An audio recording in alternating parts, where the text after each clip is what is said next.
All right, what up, guys? We are live, so this is going to be an epic motherfucking stream, and I want to bring in someone else to also give a counter perspective. So this is Ask Yourself, and the way we're going to be analyzing is this: is Ask Yourself is going to be looking at the technical debate part. So he's the guy that I learned pretty much everything I know about debating from.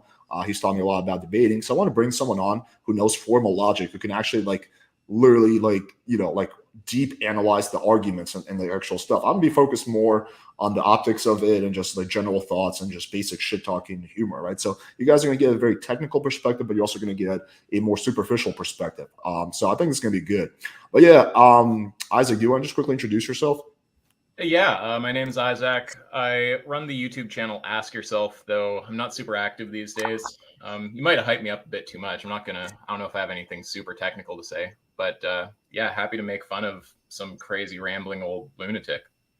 All right, there we go. All right, so let's just get started, and we'll just I'll share the screen, and then if you think of something, we'll just pause it periodically, and if you think of something, you want me to pause, then let me know.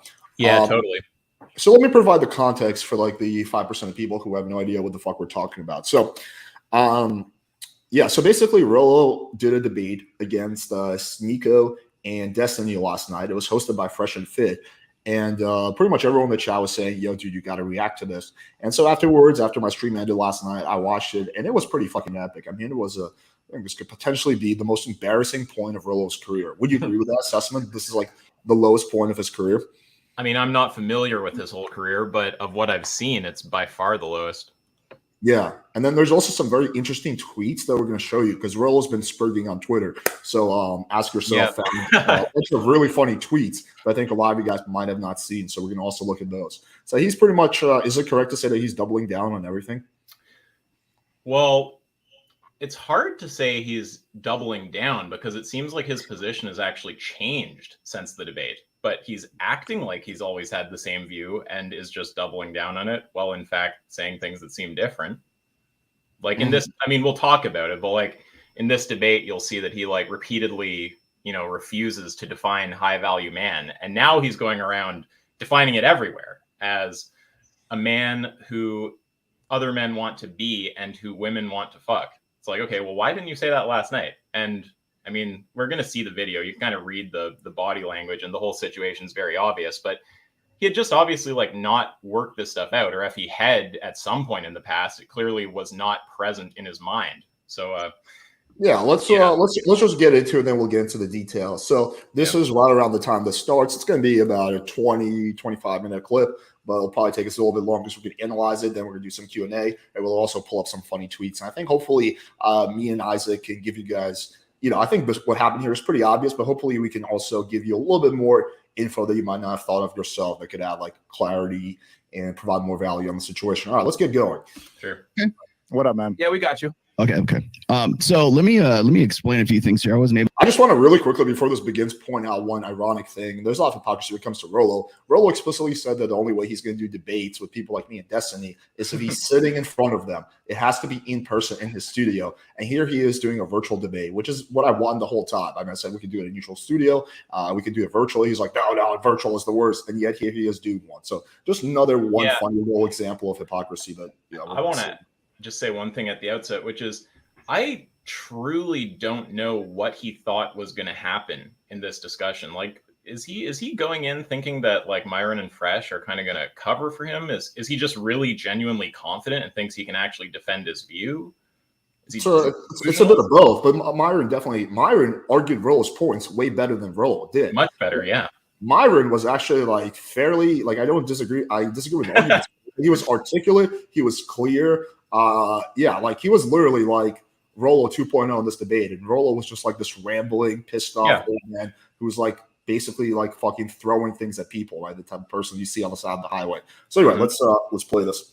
Able to do this the last time you guys were talking about this, but so about gosh, is it now 2 weeks ago? I think it was Tuesday of last week. You guys had Brandon Carter on. Is that with Derek Moneyberg? Or was that Monday? Monday. Monday. Sorry, let me get my camera back up there. So Monday, you guys. By the way, just to add a quick little fun fact, Derek Moneyberg is the guy that's right now suing Spencer Cornelia for millions of dollars because Spencer Cornelia hurt his feelings. So just a fun little side note. We're talking to Brandon Carter. One of the things that Brandon was talking about was you got to love money. You got to be on top of your game. And I love Brandon Carter, by the way. I think he should be a stand-up comedian. I mean, the guy is that funny. He's a great guy, right? But when you guys are on that show and you're talking to him and he's talking about he doesn't go. He's a great guy. He's very good. He has a big penis. It's a very nice BBC. I've seen it myself. It's very delicious. It tastes just like jelly. It's just amazing. Just all around great guy. He doesn't go to Publix, doesn't go grocery shopping for himself. He doesn't go do his own laundry. He doesn't have a car. It's Brickle White, but he doesn't have like some basic stuff because his philosophy in life is that anything that takes him away from his grind, anything that takes him away from anything that would distract him or that would be, financially or mathematically not a pragmatic choice for him to make as far as like if he's spending time going grocery shopping or even though this is a really random ramble, I kind of agree with that. Like I think that's a good way to like I'm kind of like that too. I don't do my own cooking. I don't do my own grocery shop. Well, sometimes I do, but I don't do my own cooking. I don't do my own cleaning. I don't really do my own errands, right? Because it's just cheaper for me to outsource that, right? And then just focus on what I'm good at. So yeah, that's a good mindset to have if you're like higher up on the economic, socioeconomic ladder. Yeah, I mean, it's a tad weird to come in rambling about, and it's not exactly. Yeah, it's not totally unrelated. So random tangent that has nothing to do with anything at all, but But yeah, it's obviously true. Once your time's worth enough money, it becomes worth more than going to the store would be worth, and you just pay someone to do that for you. I mean, it's kind of basic, but it's true. Yeah. Nothing super insightful here. Going and getting food for himself or whatever else. I'm sure he's like into meal prep and everything else, but pretty much everything in his life is outsourced because anything that he would be spending that time himself to go do, he could be losing money doing that at that time. So when I was listening to this and I was thinking about this myself, because I was actually at the same time, I'm like, helping a friend move and all this. And I'm thinking about this. I'm going, you know what? If you want to be a high value man, if you want to get to that apex level as fast as you can, that's it. How is that not the best way to go about it? Okay. So the point of that whole tweet, which was basically a throwaway tweet that everyone started like snowballing into something else. I've got Ben Shapiro coming at me. I got Matt. Some people do this thing. I don't know if you've noticed this, but they'll make a statement and then get pwned on that statement. And then, it's a throwaway tweet. Oh, everyone's focusing on it. It's not a big deal. Yeah. Or like, you say something fucked up and then like you meant it, but I was like, oh, it's just a joke, bro. It's just a joke. There's this chick, Nina, who does that. She'll make these like really crazy statements, like call me a pedo. I'll be like, that's really fucked up. She's like, oh, is it just a joke?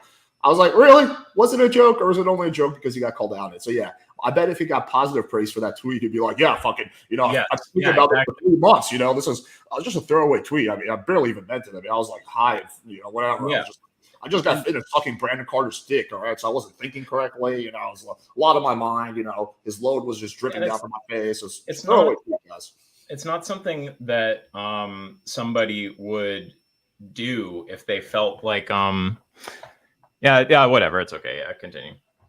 Matt Walsh coming at me. I got Lauren Chen coming at me. I got all these people off of Daily Wire because it was just easy, low-hanging fruit for these guys because they think that that's what the fucking manosphere. Oh, yeah, sorry. I remember what I wanted to. Well, the reason they're coming after you is because it was extremely outrageous and really, really dumb, right? So people will react to really dumb statements, right? It was really dumb and a lot, especially I will actually be a little bit like if I'm being charitable, I will assume if I'm being really charitable, I will assume when he says vasectomy, he just means like don't get random chicks pregnant, right? But there's better ways to do that without getting a vasectomy. You can just wear condoms, right? But like the people like Ben Shapiro and Pro Wall, who are very like family oriented, of course they're going to come after you for that. You think that you're going to basically tell a bunch of young men to get vasectomies and not have families, and the trash cons are not going to come after you? Like, what world are you fucking living in? What were you going to say? Oh, yeah, no, I was just going to say it shows like a sort of inability to take criticism, right? Like, just think of what a normal person would do. Like when you or I correct each other, like, hey, that thing you said is wrong. We don't go like, oh, it was a joke. Oh, here's this massive rationalization. Oh, here's like a whole day of me like tweeting at fucking Twitter eggs, like raging about this. Just like, oh yeah, okay, that wasn't quite right. This is what I meant.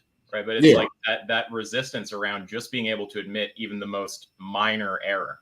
Well, it has to do with an ego, right? He has massive ego, right? Which is kind of what I've noticed. And his whole self-identity is tied around the idea that he's this like red pill godfather who's like the intellectual leader of this community, which is just laughable in of itself. But yeah, like, and so like every time like he gets challenged, that's basically his ego taking a hit, right? Because he's tying his identity to his positions, which is something you should never really do, because then you're going to be unopen to changing your positions. You know? Yes. Do you think massive ego, is a high value trait? No. Although there are high value men who do have massive egos, but you're going to be better off with that if you don't have a massive ego. You're just going to be way more successful in everything if you don't have an ego. You can still be successful and have an ego, but it's not going to be an advantage. Sure. And girls get turned off by like dudes who have massive egos. They just think they're like fucking douchebags. They think they're douche nozzles, you know? Like if you have a massive ego, like girls are turned off by shit like that. Here's all about. And it's not, kind of okay? What were you saying?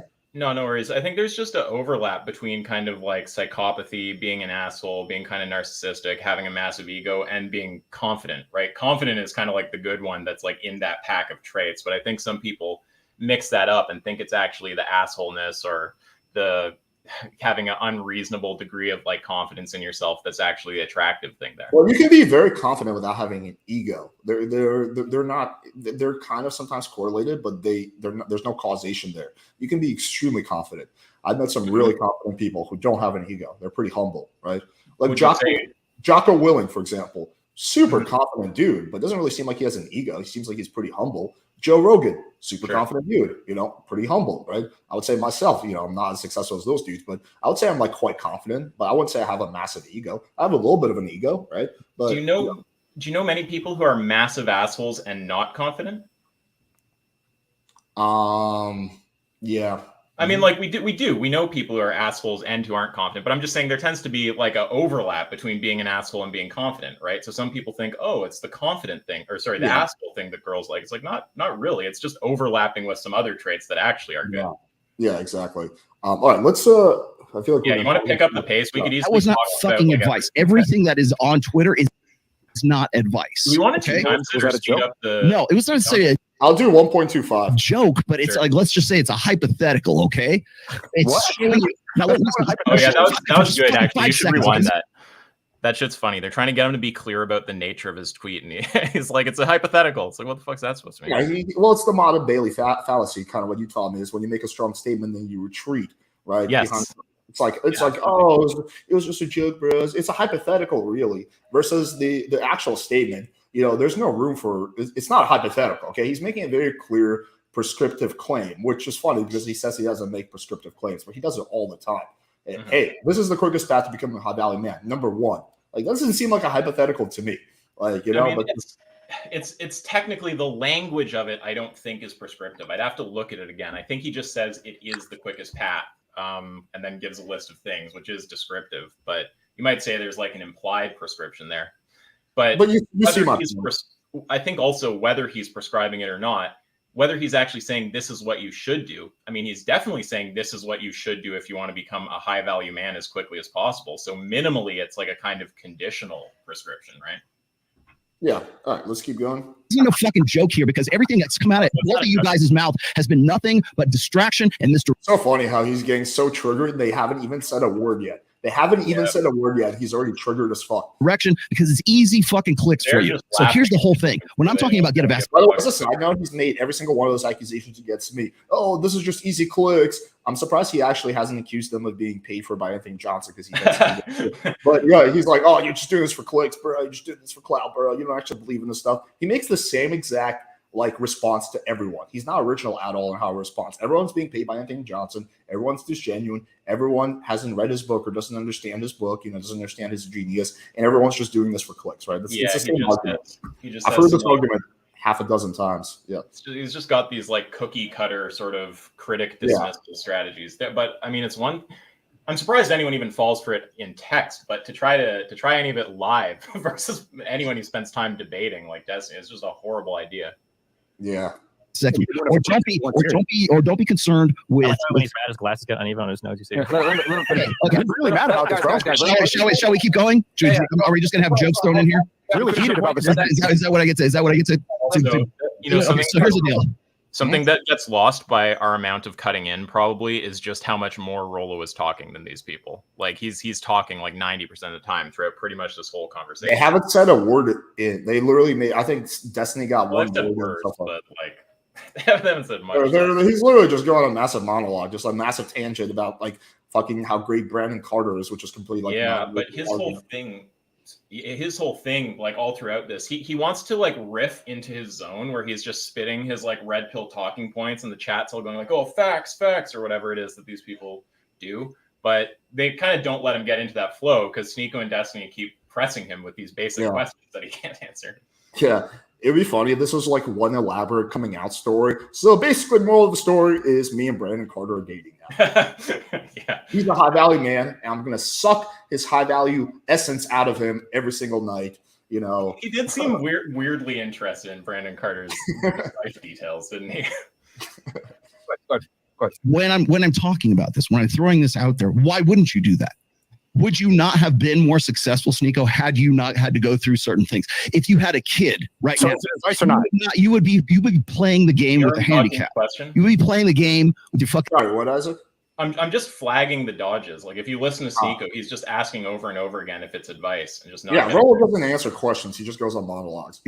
Hands tied behind your back. Okay, so Rollo, there are guys right now who I have a lot of respect for, and I'm sure you have a lot of respect for as well, who all have kids, but you know what they try to do? Try to keep it under wraps. Okay, so make sure nobody knows about the. Sorry, what? No, that was in the video. You're fucking kids, okay? What is advice?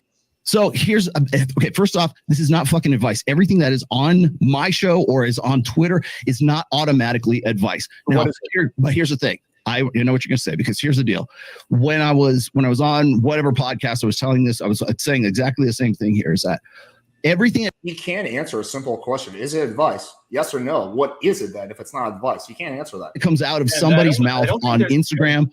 What? None of the explanations for this behavior look good too. Like, is he too socially retarded, for instance, to notice that like he's rambling, they're not interested in what he's saying, and they're trying to get an answer to a specific thing? Is he not socially retarded? He does understand what's going on. I think he's definitely mildly socially retarded. I mean, he's like super fucking awkward dude. But I think he's just in his own head. Like he sees them as little peons, and he's the grand master, and they're just so off and blah blah. It's a weird narrative, I think, that he's concocted. That's my speculation. It's always just an interest. Oh yeah, sorry. No, that's it. All right, let's keep going. Or on Twitter or on a YouTube, there's no way you can't go on there without somebody going, this is what these guys are saying to do. Because if you have this set automatically, that if it comes out of your mouth, it's automatically advice. It can't just be data. It can't just be statistics. It can't be, nothing can be just delivered. Sort of like, here's some. Sorry, what? Bro, do you keep? I keep. That's all right. It was because the audio was coming out weird. But actually, this is a good point to stop. It's funny because this is something he constantly does. He's like, it's not advice. It's again the modern Bailey fantasy. He make a very strong statement. But like, dude, if you read that tweet, like, or a lot of the stuff he says, it very much reads like advice, right? Like, I mean, dude, I don't know how like try to give a good analogy. Like, if I fucking I don't know. I can't really think of a good analogy on the spot. But the point is that like anyone's looking at this, a lot of the stuff he says is advice. Data would be something like, did you know that getting a vasectomy increases your success rate as a man by 25% according to this study? Did you know that having children lowers your median income by 10% according to this study? That's data saying get a vasectomy, you know, don't get married, don't have kids. That's not really data. That seems like advice. Well, I mean, he can make it descriptive like he did, right? He can just go, if you want to be a high value man, then do these things, right? He's not telling you to do it. He's just saying, if you want this particular goal, this is a way to achieve it. But everyone wants to be a high value man. Yeah, so well, that's exactly what I was going to say. It's like, technically you can say it's not descriptive, but when you think about the broader context, it's like you're in a community where that concept is like glorified, right? So, I mean, unless you're like completely brain dead, it's very obvious that if you tweet the strategy to achieve being the thing that's glorified in your community, everyone's going to look at it and be like, oh, that's what I should emulate. Yeah, like, hey, if you guys want to get more pussy, do this. It's not advice. It's just, you know, for that rare individual who wants to get more pussy. Wow, right, the whole community wants to get more pussy. So yeah, here's some data for you to look at. Okay, nothing can be set Nothing can be given to you without somebody going, well, the reason why you're telling me this is because you're telling me that this is the best way to live my life. Okay. So when I'm watching Brendan Carter and I'm watching all this going on, I'm looking at like guys that I know and guys that you know as well. And when these are the guys who are like saying, you know, be on your game, do this, do that. They're the ones that are giving this advice. All I'm doing is saying, hey, look, maybe you should not focus on family. Wait, who the fuck is giving the advice that you should get a vasectomy and not have a family to be a high value man? Is there a source for this? I've never heard anyone else give this advice. It sounded like he was just saying these high value guys, like, well, I mean, he only mentioned Brandon Carter, I think. Right. It's like, is it just Brandon Carter? Is everything that you say based on Brandon Carter? Like it seems like the source is just Brandon Carter. Like, you know? It is kind of weird, yeah. Listen, Brandon Carter. I want to be like Brandon Carter. I want to be like Brandon Carter, but I'm too old and white. Maybe you should not get married. I mean, I don't know why that's big. That's maybe advice. I mean, I'm not saying it's advice. What I'm saying is that is this over the fucking top that everybody wants to take it out of context, which is exactly what you guys. No, it's just as funny because I mean, I guess everyone's probably said this by now, but Rollo seems like the guy who's never lived the kind of life that he has other people to live. Yeah, I actually evaluated the list of what he said, what makes a high value man. And if we're being charitable, he's 3 for 8 when it comes to these things. He did get married. He does have kids. I don't think he had a vasectomy because I think he had his kid later on in life. I would bet that he does not. He doesn't look like he goes to the gym at all.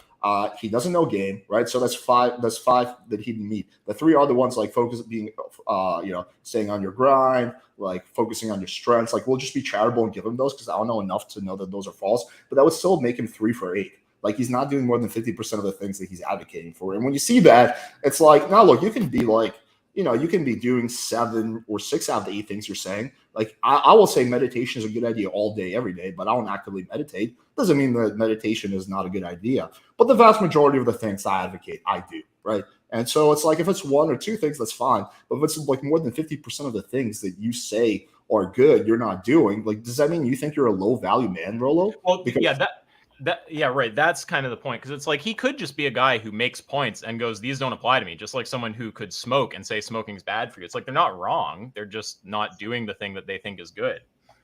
But if he, on the other hand, actually claims or to be or postures as if he is a high value man or like tries to give that appearance or whatever, he can also talk about like what modern women are like, but he has absolutely no idea from personal experience what modern women are like because he's, number one, been married for 25 years. He's not like going out picking up girls, right? It's a traditional closed marriage, which is fine. Nothing wrong with that, right? But like, why are you talking about modern women? You can talk about women in the fucking 90s and 80s. You can talk about like fucking women who are now 70 years old, but you have no idea what like Generation Z girls are like because you've never picked them up, you barely interact with them. What you do is super awkward, and everything you know comes from watching Fresh and Fit and reading random things on Reddit. It's like that's not really a good basis.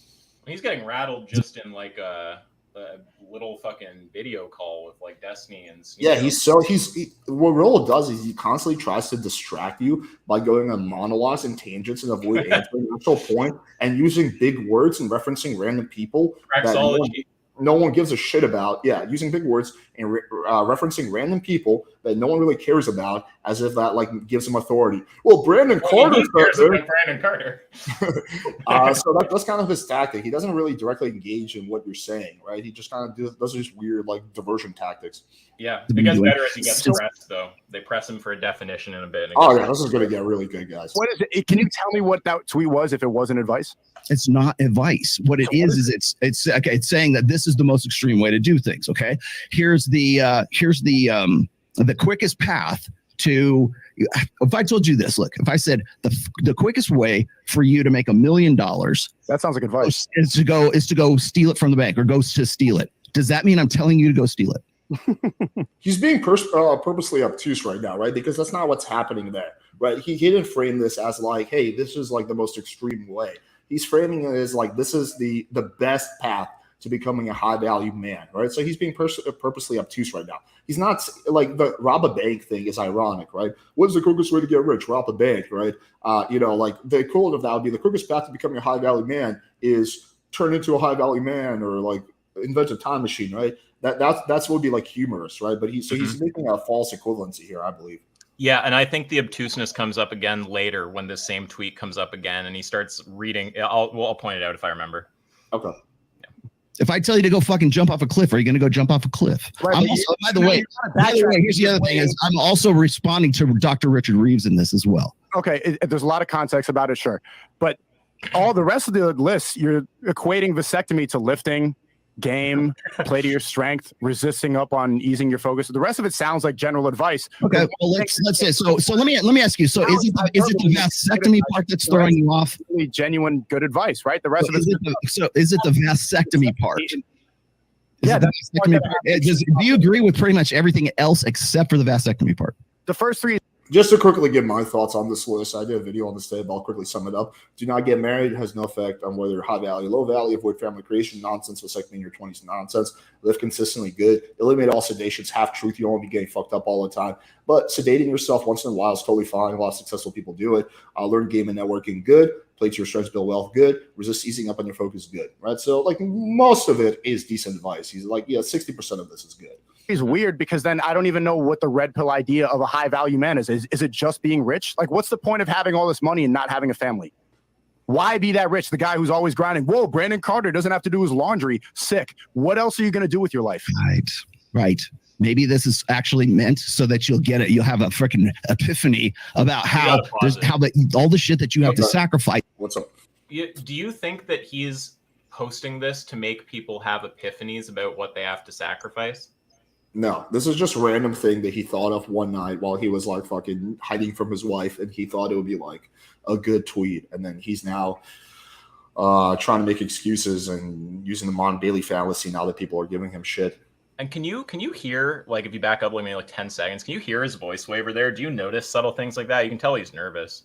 It's like, yeah, you can tell he's nervous. He's really pissed off. He's getting really emotional, which is funny because he calls himself the rational male, but he's the emotional male, if anything.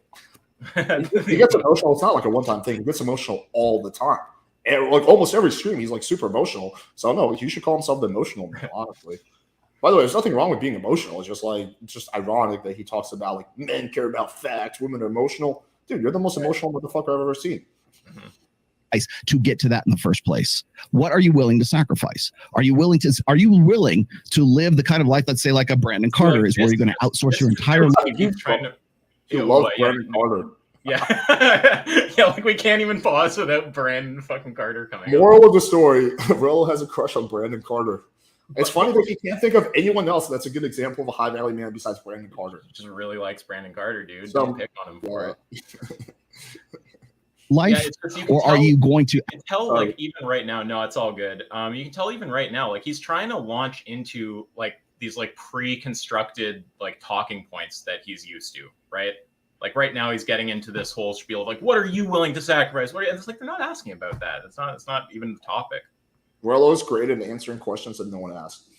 Actually have kids, is that something that's a priority for you? Because I will tell you right now that if you follow this kind, if you were to actually follow this list right here, that is the fastest way for you to get to a point where you are more high value, right? So here's the thing. So when I say that, people go, well, that's not what a high value man is. A high value man is what I define it as, which is he's got to have a good, loving, devoted wife. He's got to have 3 or 4 kids or 10 kids, depending on whatever culture you're talking about.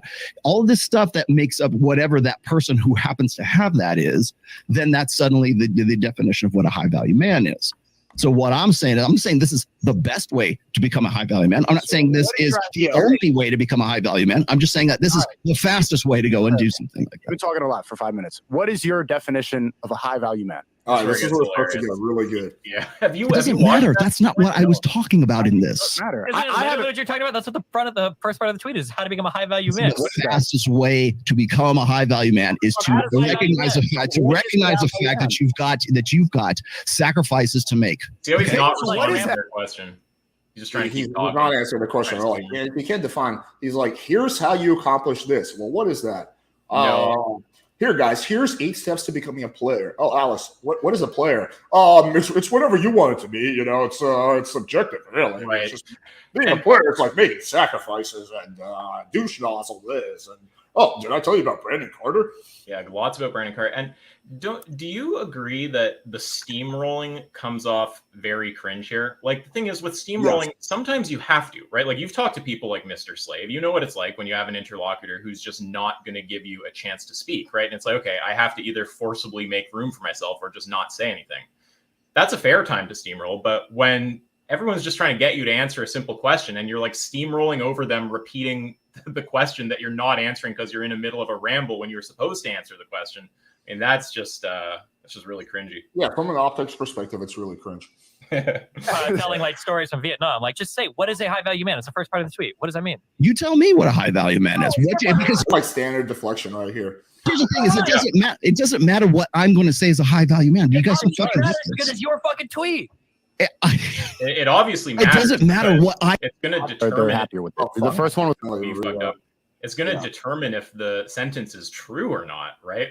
What it means.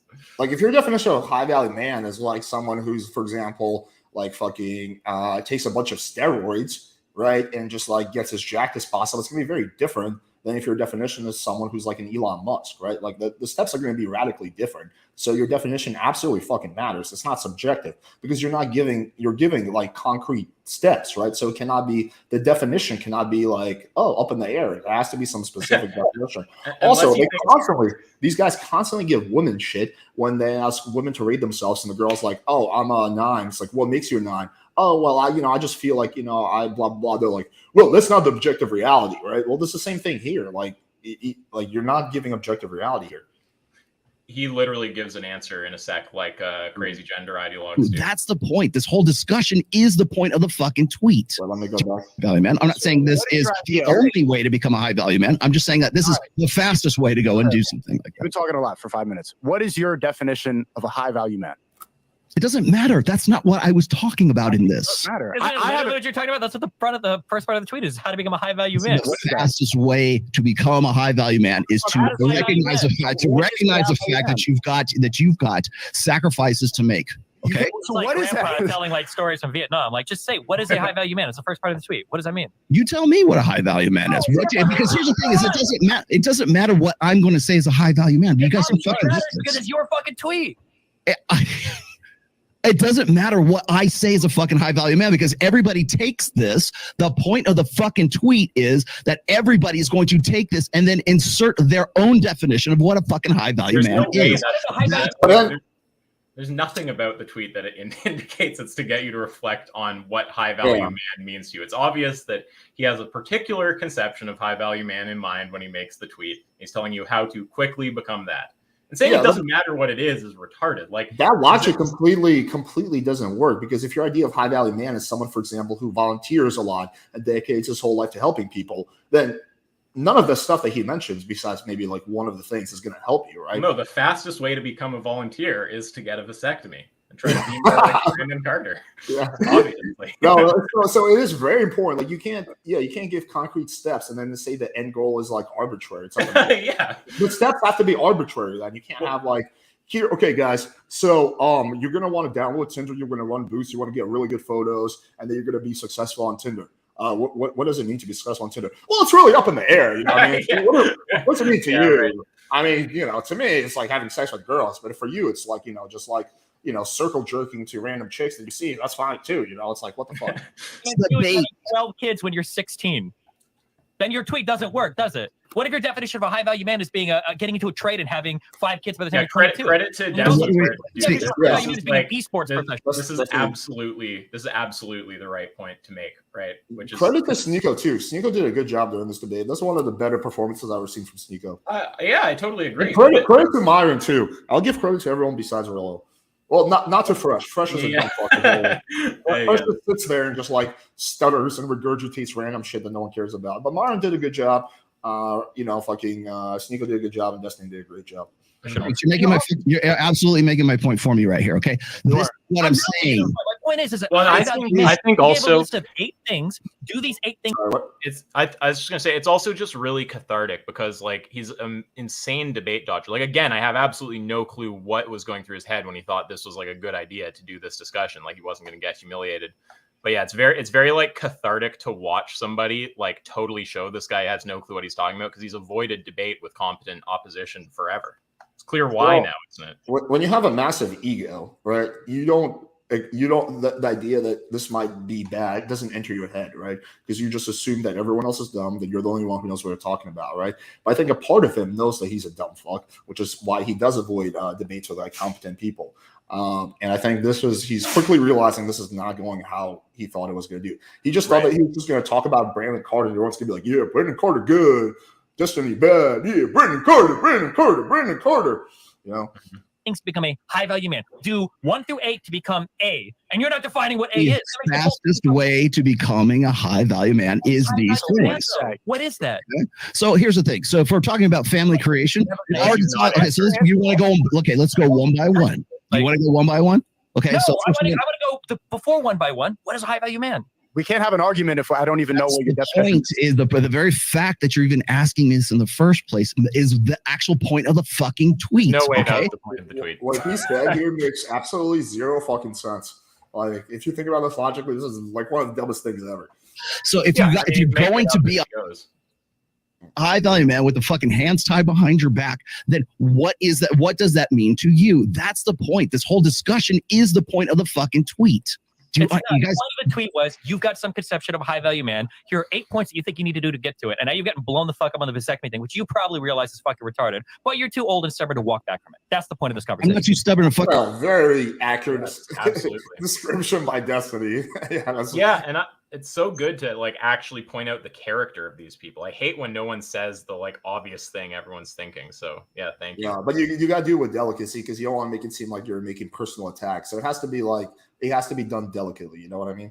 Yeah, it's got to match the situation. But he's already been like calling them douche. Oh yeah. At this point, yeah. Well, he hasn't called them a douche nozzle yet, so we're gonna get to that though. Fucking walk back from it because the point of it was to get douche nozzles like yourself to fucking have this conversation in the first place. How old are you? He had totally already elevated the tone, though. I've never heard the word douche nozzle up until yesterday. I have. Matt Dillahunty said that. Really? I've ever heard say it. Yeah. You see some other old dude? Yeah. Okay. I guess it's like an old person thing. They used to say during like the war in Vietnam, "You're a douche nozzle." Douche nozzles? Yes. You guys are fucking idiots. Why do you guys come in here from fucking Twitch strat? Like, how you guys are legitimate in all of this? I don't know, because everything I've heard come out of you guys' mouth is just fucking confident ignorant. This is all just like character text. But the funny thing is that Sneeko and Destiny are way more qualified because they actually are both guys. Even though Destiny has a relationship, he still fucks girls, and so does Sneeko. So they're two dudes who are like actually like fucking chicks and talking to chicks and interacting with girls. So the funny thing is they're way more qualified than Rollo is, who just lives in his fucking like basement and just reads shit on the internet, right? So that's the funny thing is he's attacking their credibility, but their credibility is higher than yours, my man. No, Myron. Okay, I'm not asking you like in terms of the debate. You call yourself the godfather of the red pill. You call myself the godfather of the manosphere, okay? Other people have called me that. Okay, great. That's very, do you understand? Okay, so as godfather or grandfather of the man, which one is it? Whatever it is, the old guy of the manosphere. What is your definition of high value man? This is the #1 talked about topic on all of these shows. So I want to get a clear definition from you. What is it? You should have just said Brandon Carter. Again, it depends on the person. It depends on the culture. Depends on the. So here's the thing. Let me tell you. Maybe I can explain this to you. Let me just go on another useless side tangent for 2 hours instead of answering your question. It's really not that hard. Listening to a lot of like old man rambling today. It's really like also not a hard question to answer. Like for me, my definition of a high value man is someone who is attractive to the opposite sex. So your value. So basically, if you're higher value, then you're gonna be more attractive to the opposite sex, right? But that's a very simple definition. You can expand on it. Someone who has the respect of their community, I think, could be a key component of it. Someone who contributes value to the world, right? You can expand on that. But most simply, for me, it would be like, you're high value if you are attractive to the opposite sex. And the same thing for women, right? You're a high value woman if you're highly attracted to the opposite sex. So I mean things like, mostly looks, but also like your character, your personality, you're someone that, is sweet and feminine, right? So it's not a hard question. It's a very easy question. Well, here's a question for you. What do you think is the psychology here? Like what's going on in his head that's making him unwilling to just define his terms or try to? I think it's one of two things. The first one is that he is so deluded that he thinks that he's actually answering the question, and that, that they're the ones who are being bad faith here and dodging. I would put that one at 70%. The 30% is that he feels like now he's pressed, he has his back up against a corner, and if he defines high value man, they're going to be able to press him on inconsistency. Yes. So the best thing he can do is dodge. I don't know if I would give him enough credit to assume that's likely, but it's one of those two things for sure. Yeah, I mean, the second resonated with me. If it is the first, that's actually like a whole other level of delusion than what I thought was going on. Yeah, I assume he just doesn't want to say it because then it's like he says something specific and then, oh, I'm going to get pinned down and that couldn't happen. So I better not say what my view is. But the ironic thing, if it's the second one, it looks worse that you're dodging rather than addressing it and either doubling down or backtracking, right? It's okay to backtrack sometimes. Like, hey, yes. Yeah, and it looks much better. It's so much better to just be able to be like, well, okay, this is like roughly what I mean. Do you guys see any issues with it? And then if someone sees issues, just like, oh, okay, well, we can probably like tweak that a bit, but we're agreeing on the general ballpark, right? Like that's so much easier to do. You got comments here or something? Trollo tried to use a praxeology and slaps him right in the face. Lol, douche nozzle at him. Trollo says, "You're not credible." Alex shaking my head. Yeah, that's funny because he does attack other people's credibility, but then at the same time, he makes a whole bunch of false allegations. He said the same thing. He even said that Abba and Preach were being paid by Anthony Johnson to like make a video against him. So anytime anyone ever criticizes him, it's because there's this shadowy figure named Anthony Johnson who's like pulling the strings. I was actually talking to Anthony about this, and we're like laughing at it because it's just like so absurd. It's just like so absurd. Like Abba and Preach is so much bigger than Anthony Johnson. Like, why would a much smaller content creator be manipulating a really big content creator who are like millionaires? It just makes no sense. He's just like hearing them from the shadows. Yeah, he turned Anthony Johnson into this like weird shadowy figure that like has all this power, which like is just like beyond ridiculous, you know? This like malevolent, pervasive. Yeah, like a demigod or something. Yeah. Nico, because at least you got your ears open here. The thing is that when we're talking about what's the top G, what's a high value guy, you probably haven't heard this because you don't read my stuff and you don't watch my shit. No. But I've also said this is like this is, by the way, classic Rollo line. He did that with me, with everybody. You don't read my shit, you don't watch my shit. That's always his defense. And if you're like, no, actually, I have watched a lot of your shit. Well, you don't watch enough of it, right? That's always the automatic defense. You don't watch enough of my shit. And it has the effect of kind of poisoning the well. Like, oh, this isn't a serious critic. This isn't someone who's done their due diligence. They don't even know what they're talking about. To me, it's an obvious deflection tactic. Mm-hmm. The red pill has to be for everybody or it's for nobody. So if we're looking at a guy who's draped across like this is surely, again, just kind of like a talking point. The red pill has to be for everybody or nobody. And he's got whole like lines of kind of dialogue he can go on about that point. Again, it's like he keeps trying to just land into his like riffing patterns. And it's like, that's not the... Like, does he just not understand the kind of conversation they're trying to have? They're trying to get him to answer some questions. Yeah, also, red pill is not for everybody. If you're like a religious person, you want to wait until marriage to have sex with your wife because that's really important to you. Red pill's not for you. If you want to focus your life on like helping people in Africa and you want to like volunteer a lot, you don't care about material things, the red pill's not for you. So it's not for everybody. or it's like, not. It's for certain people who have certain goals, right? If you're like a young child. You're like a 90-year-old man. I don't think the red pill is for you. If you're a fucking 8-month-old baby, the red pill's for you, Junior.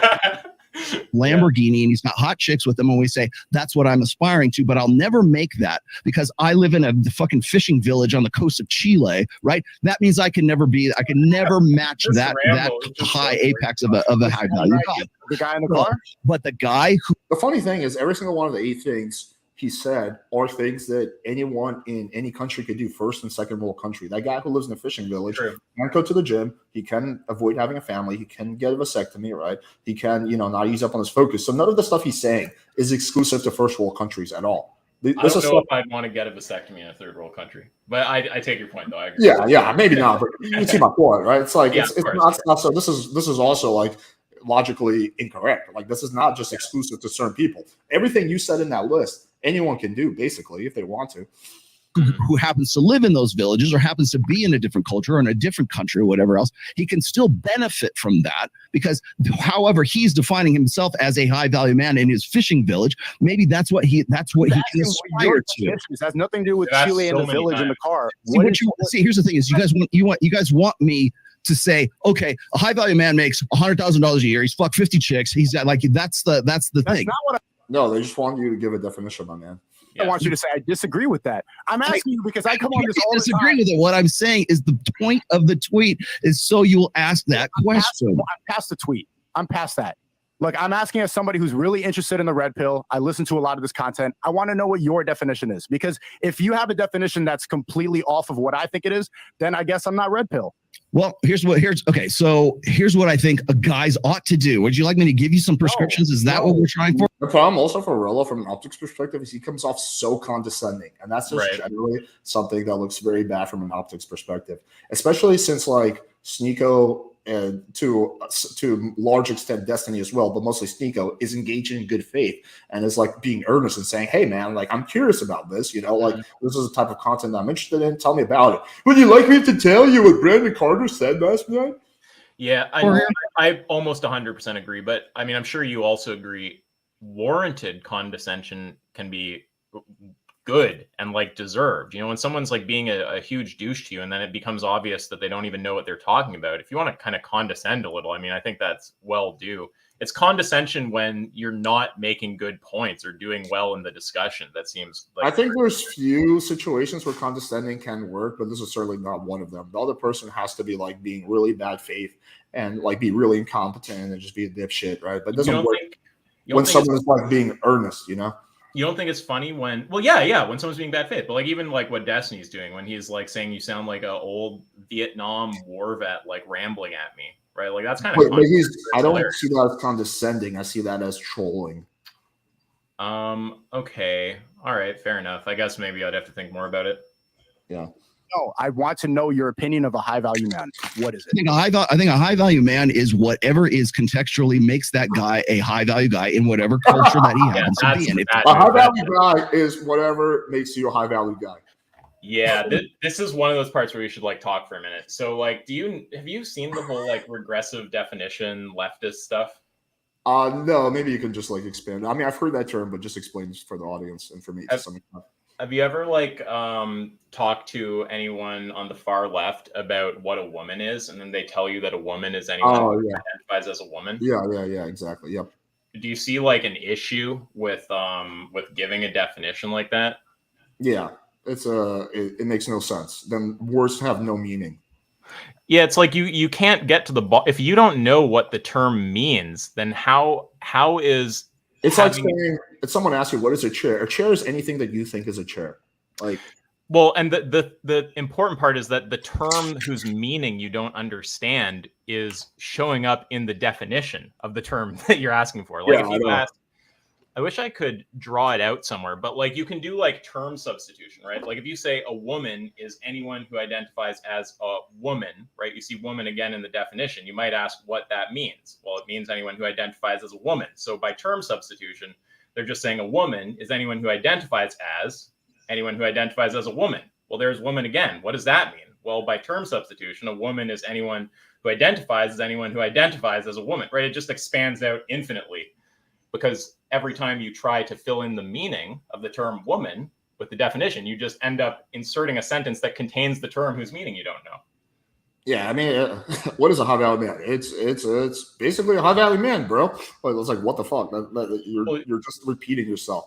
But also, I think that I want to keep pointing this out, is these guys will constantly give women shit for doing this kind of stuff. They will say like, oh, women are all about feelings. They think that, because they're this, that makes it true, but there's objective reality, there's subjective reality. They constantly give women shit for this, right? But they do the same thing. Oh, high value man is whatever you feel like it is, right? Like how can you not see the hypocrisy here? That's money. Right now, that's what we tend to focus on right now. But if I'm going to say that, value man is a guy that has the things that makes him a high value man. All right, the things that make you a high value man. Okay, what is that? We've been trying to. We're never going to define it. Just kind of because here's the thing. When I read the tweet, Myron's going to say Rollo now. I interpreted it right with a higher step. He needs help. He's listing things that if you follow these things, right, and you actually follow them, you're probably not going to become a fuck up, right? And to be a high value guy, I would say it's a combination of things. It's obviously having your money on point, having social proof and status, having respect from your peers, having Myron literally answered the question in 10 seconds, and that Rollo spent 20 minutes trying to answer. Yeah, you answered it without even being prompted. You're like, oh, I think a high value man is like blah blah blah. Myron's answering it. It's like, no, this is what normal people do when they don't. It's not a gotcha question. It's not a tough question. It's a very easy question. No, and there's something Hey, about Isaac, what is formal logic? Well, formal logic is formal logic, and it could be whatever you think it is, or if Brandon Carter thinks it's something that takes priority. Brandon Carter says that formal logic is really good, and that a network of other high value men, right? Which I agree with Kevin Samuels on that, being fit to a degree. If you have all these things in place, you'll be considered a high value man by most people in most societies, right? If you have these things in place. Now, with that pretty fair definition. That said, to get there, right, you obviously have to focus and get your shit together and make sure that you focus on getting there. What he's saying is all these, the list of things that he mentioned, if you follow them, it's going to mitigate your risk of becoming a fuck up and not getting to that point as quickly as possible. And I think that's so important, is that this tweet kind of gets taken out of context. He's saying the quickest way to become a high value man, avoid and do these things because you're limiting distractions. And he's using Brandon Carter as an example where he's in a monogamous relationship with a girl. He outsourced a lot of his things. Why? So he's able to focus on making more money. He's getting rid of obstacles. And I think that tweet demonstrates that. He's getting rid of obstacles so you can become a high. My one critique of like the red pillars would be, I feel like they obsess way too much about money, and I don't know. I've been poor, right? I mean, I come from an upper middle class family, right? But I didn't take money from mommy and daddy when I was in my 20s, right? Like after college, I was kind of like on my own, and like I've been poor, like where I have like less than $500 in my bank account. I live in a really shitty room in a 10-person house. And, now I'm not rich, but like I'm top 2%, I would say, right? And I have not noticed the fact that my money has been helping me get laid, right? Like if you're going for gold diggers, it's different. But just like going from making like nothing to making, I don't know, like well over 100,000 a year hasn't really affected my dating, right? Because I'm not really leading with my wallet. The only way it can affect your dating is if you start leading with your wallet, and then you're going to attract a very specific type of girl that you probably want to avoid. So I think they obsess about money too much. I think it's more of a threshold thing. Like you don't want to be like homeless or be like super broke, right? Where you can't even grab a drink. But as long as you're like somewhat middle class, I don't think there's going to be a big bang for your buck to go from middle class to upper middle class, from upper middle class to like rich, right? Unless you get to like a Bill Gates point where you get status because you're so rich, right? But that's different. That's the status helping it, not the money.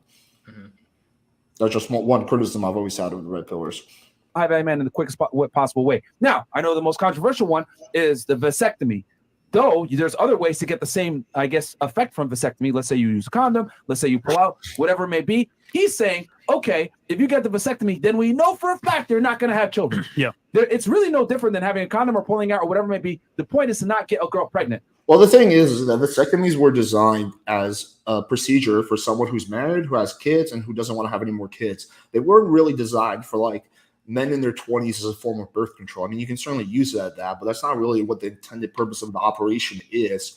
And while, yes, you can reverse it, the idea should be is that like if you do vasectomy, it's final. Like when you go and you go to do, the doctors will say like, hey, are you sure about this, right? It's not supposed to be something that you just do willy-nilly and then you reverse on. I mean, there's also some side effects that come with that. You're basically like fucking with your balls, really. It's like not something, that's ideal, right? Unless it's something like, hey, I know I don't want to have any children. Even me, someone who's like, pretty confident they want to have children, I'm not willing to do that, right? Because there's a chance I might want to have kids at some point in the future, right? I'm not going to do a medical procedure, to replace something a condom can do. And you still want to use condoms because even if you get a vasectomy, you can't get the girl pregnant, but you can get STDs.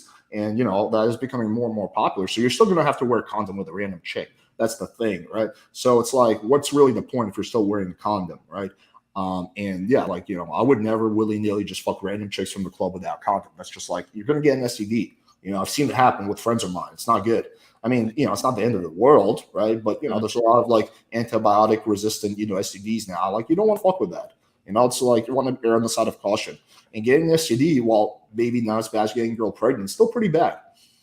No, you just got to get snipped and unsnipped as needed. I mean, sometimes it's convenient, so you go get a vasectomy, and then every month you go to your doctor, like, man, we should backtrack on. Also, by the way, as a side note, if you have a vasectomy, you can't have sex for 8 weeks, so you have to be able to commit to that. You have to be a low-value man for at least a few weeks post vasectomy. But you can still give Brandon Carter blowjobs. So how you want to get there is up to you, whether it's through a vasectomy, using condoms, whatever. But he's making it retard proof. Hey, vasectomy, because I know even if you are the dumbest guy ever, You can't fuck this up. I don't think a retarded it's guy could be a extreme. high value guy.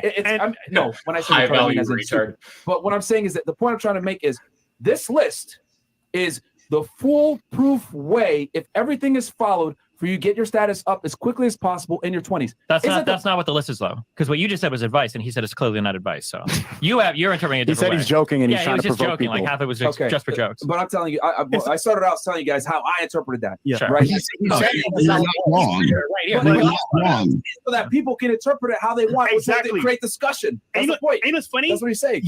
He asked a question. It's a great earlier. way to You never asked him be a question, wrong. what is high value? Everything I say is just open for interpretation. Yeah. You know when I said that you guys should download Tinder and pimp out your photos? That's open for interpretation. What I really meant is you can download Tinder, you can not download Tinder, you can use good photos, you can not use good photos. It's all really open for interpretation. Yeah, I mean, it's a matter of how you define Tinder. Like, you might define it as a dating app or like a small field animal. Yeah, it's gonna be funny now. Myron actually made like a pretty good point, right? And now Fresh is just gonna completely destroy it. To be honest with you, it's whatever you determine that to be. Because No, that's Fresh bullshit. is None not of you the guys best believe dater. that. I If do, some guy because- comes on this show and he hold on. weighs 350 pounds and he says, I'm Diamond 1 in League of Legends. That's what I want to do with my life. Would you go, well, if that's what you really want, you're high value. You wouldn't say that. No, but once again, it starts in the mind. You're going to say, for example, oh, that's not true, which I agree it's not true. But ultimately, you as a man decide what's high value for you. No, you don't. Yes, you do. Value is probably something that's determined by society. High value means that you have a worth to up. The funny thing is, I've seen Fresh and more Myron, but Fresh as well, give girls so much shit for saying that they're like 8s, 9s, or they're high value because they have a higher body count, because Right. they're older, because they're not like models, right? So can you make the argument that it starts in the mind for them? Well, the fat chick thinks she's high value. It's starting in her mind, so therefore she is high value. It's like the logic breaks down. Yeah, I mean, Other people- you could do it and be consistent and just have like a notion of like high value man and high value women that are like totally different. Like the male one is like all subjective and it's all about their like feelings or something, and then the female one is some objective standard. It just seems weird to. But that doesn't really work. Like it has to be either objective for both sexes or subjective for both sexes. It can't be. No, you could just have like different definitions or something. It could just have literally different meaning in the two cases. It just seems I feel like that would be really weird though. Like exactly, yeah, because people are going to be like, it just doesn't seem like you're even getting at the same kind of like concept anymore. Like what are you even talking about? Yeah, I don't know. You're just talking about being comfortable, No, having high self-esteem. I agree, but the tweet. You don't say you agree with me. I just said the total opposite thing No, you just no. said. I agree. And that point. Where, for Well, example, also, sorry, I people will try see and your Yes. point. Sorry, I get your point too, because if value itself is, if we understand value in the same way in the term high value man and high value woman or whatever, then obviously if value is like an objective thing, both of those kind of like concepts that follow from it, like high value man and high value woman, are either both going to be objective or both subjective, right? Like if value itself is an objective thing, then both of those notions will be objective. If value itself is a subjective thing, then both those notions will be subjective. That was kind of your point, right? Yeah. Also, Yeah, Fresh, no offense, my man, but you're way too dumb for this discussion. Just focus on letting Myron talk, and you just say facts once in a blue moon, and then say, "All right, folks, we'll see you later."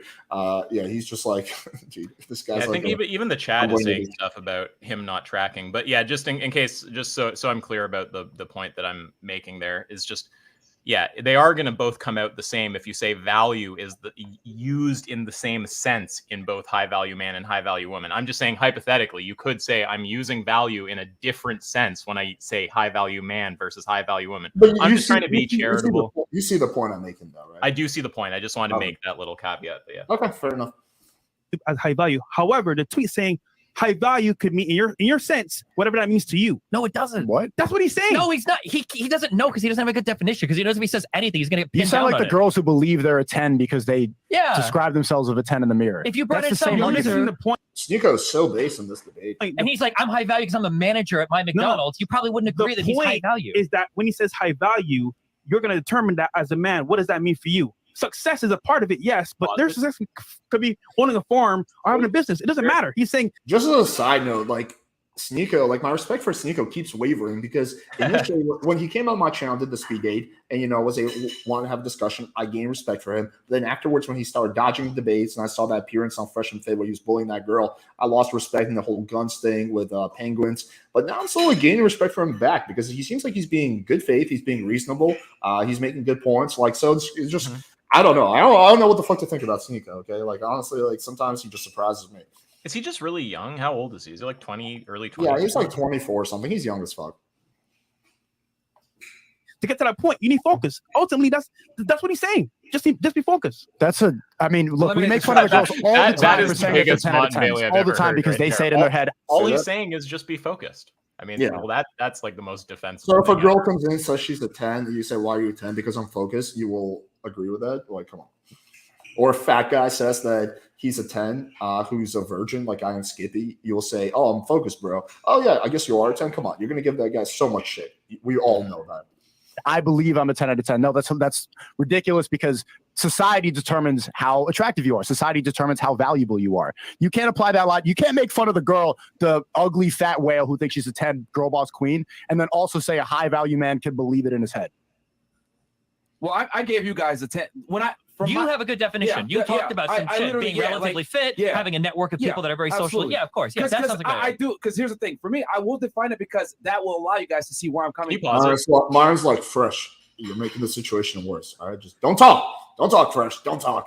This is like the time that Fresh had a bunch of chicks read his Instagram, and they were all saying things like, you look like a scammer. This is really bad. And Fresh was like, Myron, let's do Myron's next. And Myron's like, no. He's like, come on, Myron, it'll be fun. Myron's like, no, we don't have time, right? Myron's like trying to give him every cue that this is not going to be good for the image, but Fresh just is so dumb to keep pushing it, right? Like Myron, at least Myron, whatever you may think of him, and I don't obviously I have a lot of negative things I think about him, but he's an intelligent dude. And he's pretty articulate, right? And he is able to think ahead. Versus Fresh, I think, is probably a nice person, right? I think he's probably like much nicer than Myron, but he's not that intelligent. At least that's kind of the vibe I always get. I don't think anyone thinks that Fresh is like the brains of the operation. No, clearly not. I also think what Myron just said is secretly a little bit revealing. This is going to be a slight stretch, but just think about it. He's kind of like covering for Rollo a bit here, right? It's like I kind of get it. It's like it's his friend. His friend's making a fool of himself. He's kind of like stepping in. That might be what's motivating him. But notice that he says, I will define it because so-and-so. So it's like he does understand the dynamic, even though he's not saying anything. He understands that this is like Rollo refusing to provide a definition. You see how that's like kind of coming across that he understands that because he's saying, I will define it. Yeah, well, I think that's actually, I don't think that's controversial at all. I think, he's trying to cover for his friend, right? Because his brand is tied. I don't even think it's insidious. I just think he likes Rollo, right? I do think one thing that I will acknowledge about Myron, he seems like a very loyal person. That's the vibe I get from him. He's a very loyal person.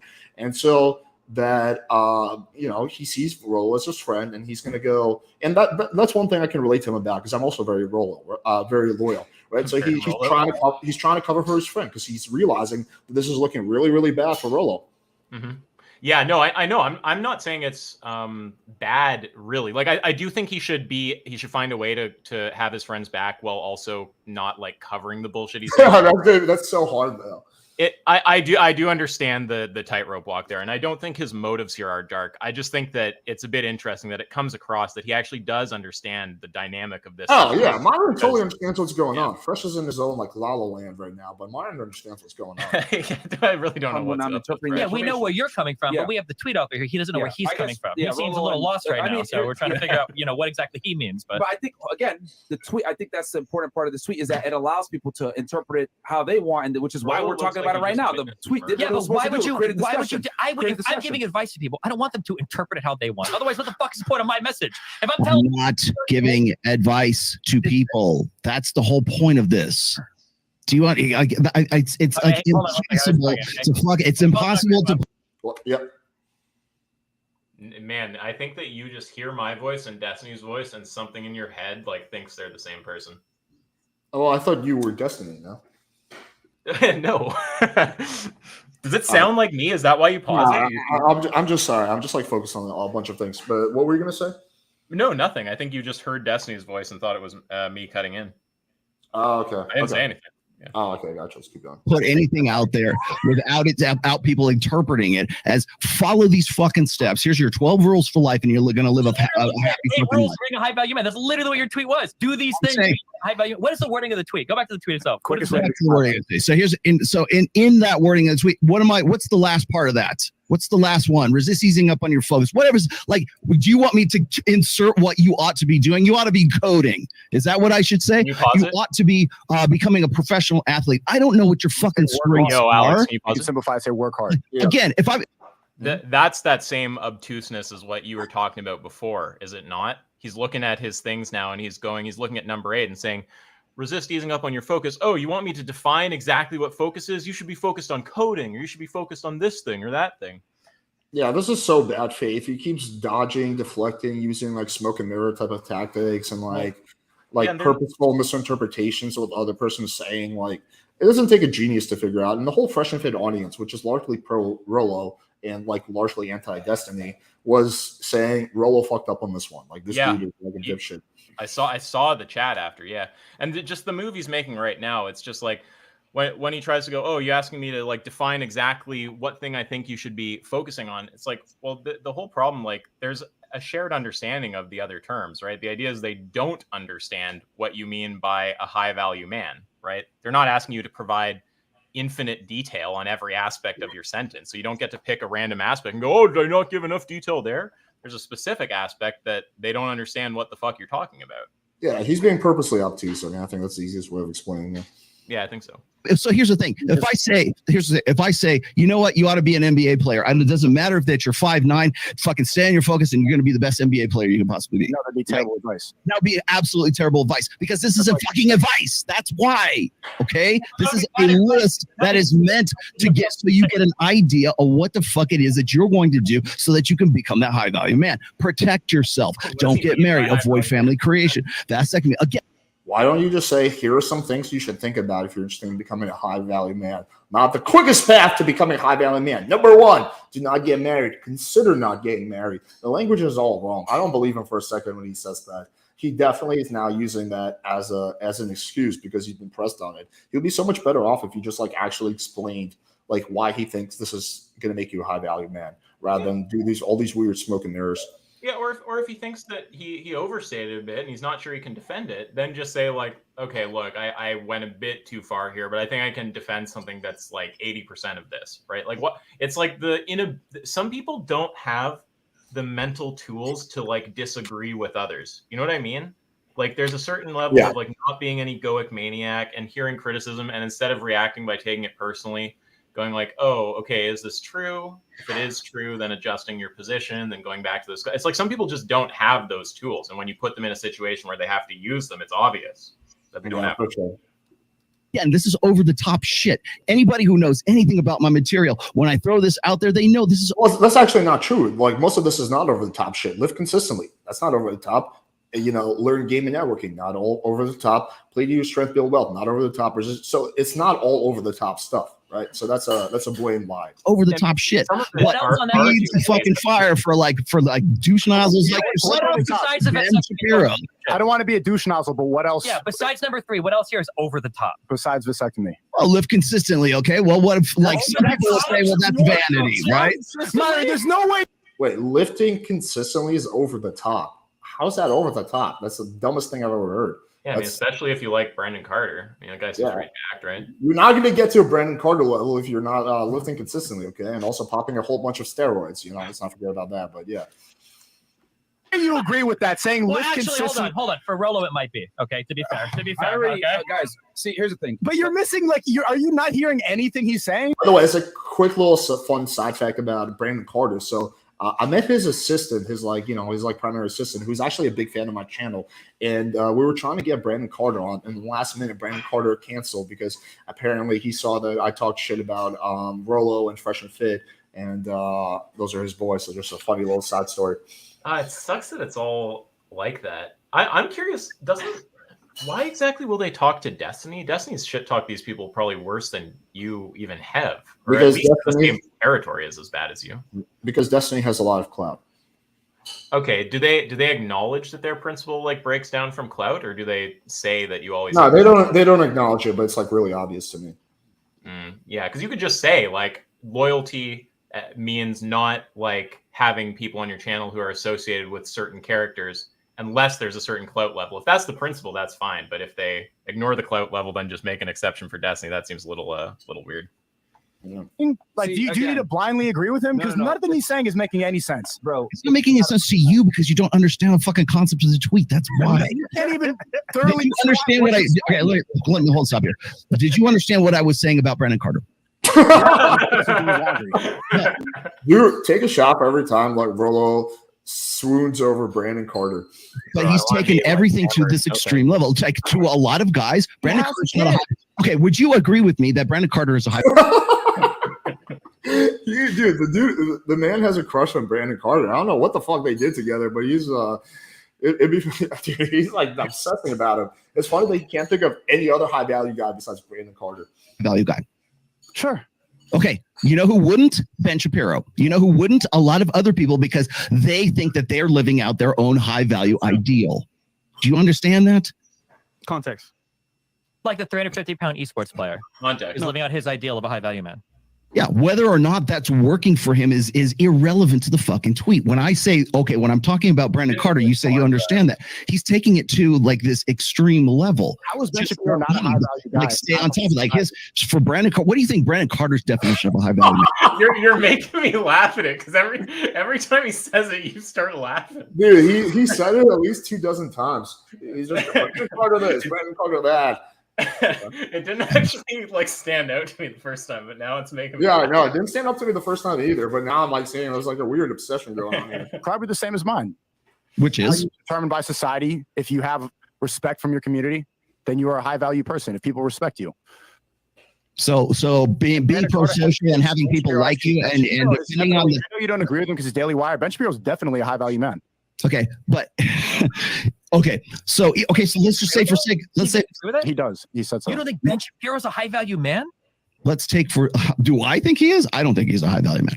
What is his definition? He owns his own business. It's like one of the most successful alt media platforms in the world. He's married his fucking young sweetheart. Right. You know who else is not a high value guy? Elon Musk. Let's see. Who else? What? This is pure clown world. I think this is where he lost like the remaining 10% of the audience that was trying to agree with him. Elon Musk really is not a high value man. The guy that's like one of the most accomplished, richest people who's moved multiple industries, who has massive status, who's banged probably hundreds of girls. He's not high value, really. But I guess it's just Brandon Carter. That's the only high value guy out there. Really, like Elon Musk. Really, whether you like or hate Elon Musk is irrelevant, right? It's just that, like, how would he not be a high value guy? I'm just curious what is on Rollo's like examples of a high value man besides Brandon Carter. Is there anyone else on that list? You're curious about what fucking everyone's curious about, which is what he means by high value man. And yeah, it seems like it's just like be like Brandon Carter. That's the definition of a high value man. I mean, unironically, if he had have said that, that would have been a better answer than what he said in here. Because like this whole time he's been not able to be clear about what the definition is, and he's like given a regressive definition that's literally incoherent. And what he did after this, I mean, we'll take a quick look at those like tweets after, but like what he did after this is he's been all over Twitter today, spamming out this definition. He's spurging hard. Yeah, he's spamming out this definition of a high value man as a man who other men want to be and who women want to fuck. Now, I mean, that's a fine definition. You can use that if you want, but that is not what you said the day before, right? It's obvious that you've adjusted your position. And even if you want to say, because he said this before, he's like, well, I've said that in the past years ago. It's like, even if you want to say that you had conjured up this definition years ago, whatever you were doing yesterday, you were not providing that definition, right? It's obvious that you didn't have any kind of response to what people were saying to you. It's also not, once again, I'm going to keep reading. It's not a hard question. You know, he's not asking you what's like, quantum physics. He's asking you what's a high value man. It's like a pretty straightforward question to answer. Jeff Bezos. All you got to do is just all you have to do is look at the decisions they've made in their. He's also saying Jeff Bezos is not a high value man. That's interesting. Well, Created Amazon, biggest company ever, but I guess that's not good enough. And he's saying, look at the decisions they've made in their personal life. So I don't know what's going on, but they're probably like either like bad with women or have some like cringy kind of like little skeletons or something about their like personal life or family or whatever. Like who knows? Oh shit, what was I about to say about that? Oh yeah, but he doesn't. It's like he's saying features that rule someone out of being a high value man, but he's not saying what being a high value man is, right? It's like he must have some notion because he's saying that Elon Musk is not one and Ben Shapiro is not one. So he's willing to say what's not a high value man. But it also doesn't make sense because he said Brandon Carter is in a traditional relationship, right? Whether he's exclusive to a girl, which is exactly Ben Shapiro's situation, right? So how can you exclude Ben Shapiro on his personal life if he's in a exclusive relationship, just like Brandon Carter? Like either being a high value man means being a player, or it doesn't. But it can be. It's like you can't. Oh, this guy's a player, but this guy's not a player. He's high value, but this guy is not high value because he's not a player. It also doesn't make sense. Well, it's just unclear what the standard is. It seems like his idea of what a high value man is basically someone that he likes, someone that he has a man crush on. That seems to be the actual definition. It is someone who has said positive things about me and is someone that I have a man crush on. That's what a high value man is. That's much more. That seems to be what it really is. Yeah, I mean, I know you're saying it in a funny way, but I unironically think that that's like pretty close to the truth. Like it's like high value man just means kind of like Rollo stamp of approval. Yeah, it's someone that I like, someone that I have a man crush on. Personal lives. Okay, how are we going to define that? If I'm going to define that, you haven't. You're the only one who hasn't defined it. Yeah. Because I'm not the one defining it for fucking Jeff Bezos. I'm not the one defining it for fucking what's his face, Ben Shapiro. Gail can think she's a 10 as long as that's how she defines beauty to herself. Well, you guys just defined. Well, hold on, wait, Sneeko. You just defined Brandon Carter as a high value guy, right? Yeah. Okay, so that fits your definition of a high value guy, but I will tell you right now that that would not fit the same definition that say Ben Shapiro would have for a high value guy, because he doesn't have his babies on point. He doesn't have this on point. He's not going to church or synagogue every day, right? So to him, he's not necessarily a high value guy. I don't think Alex, synagogue has to do with high value. That's like what's up? What does it mean to have babies on point? I know what it's like to have like style on point or something. What is having babies on point? Is that I'm not sure. I think what it means is like just having a lot of children, I guess. I don't know. Yeah. Also, it's just it's not a deflection because they're not asking you what do you think. Like Ben Shapiro thinks it needs to be high. They're asking what do you think it yes, needs thank to be? you. Like obviously someone else could have a different definition, but what is your definition? Right? Yeah. It's not what is everyone's definition. What is your definition, right? Well, someone else has a different definition. Doesn't matter. What is your definition? Yeah, I wish they actually pressed them harder on this. I mean, they did a great job. But I wish they were like, dude, we're not asking you. You're answering a question. We're not asking you what Jeff Bezos thinks. We're asking what you think. What do you think? What do you think, Rollo? I agree. This point was totally like the good point to push on because he obviously did not have an answer to it. Yeah.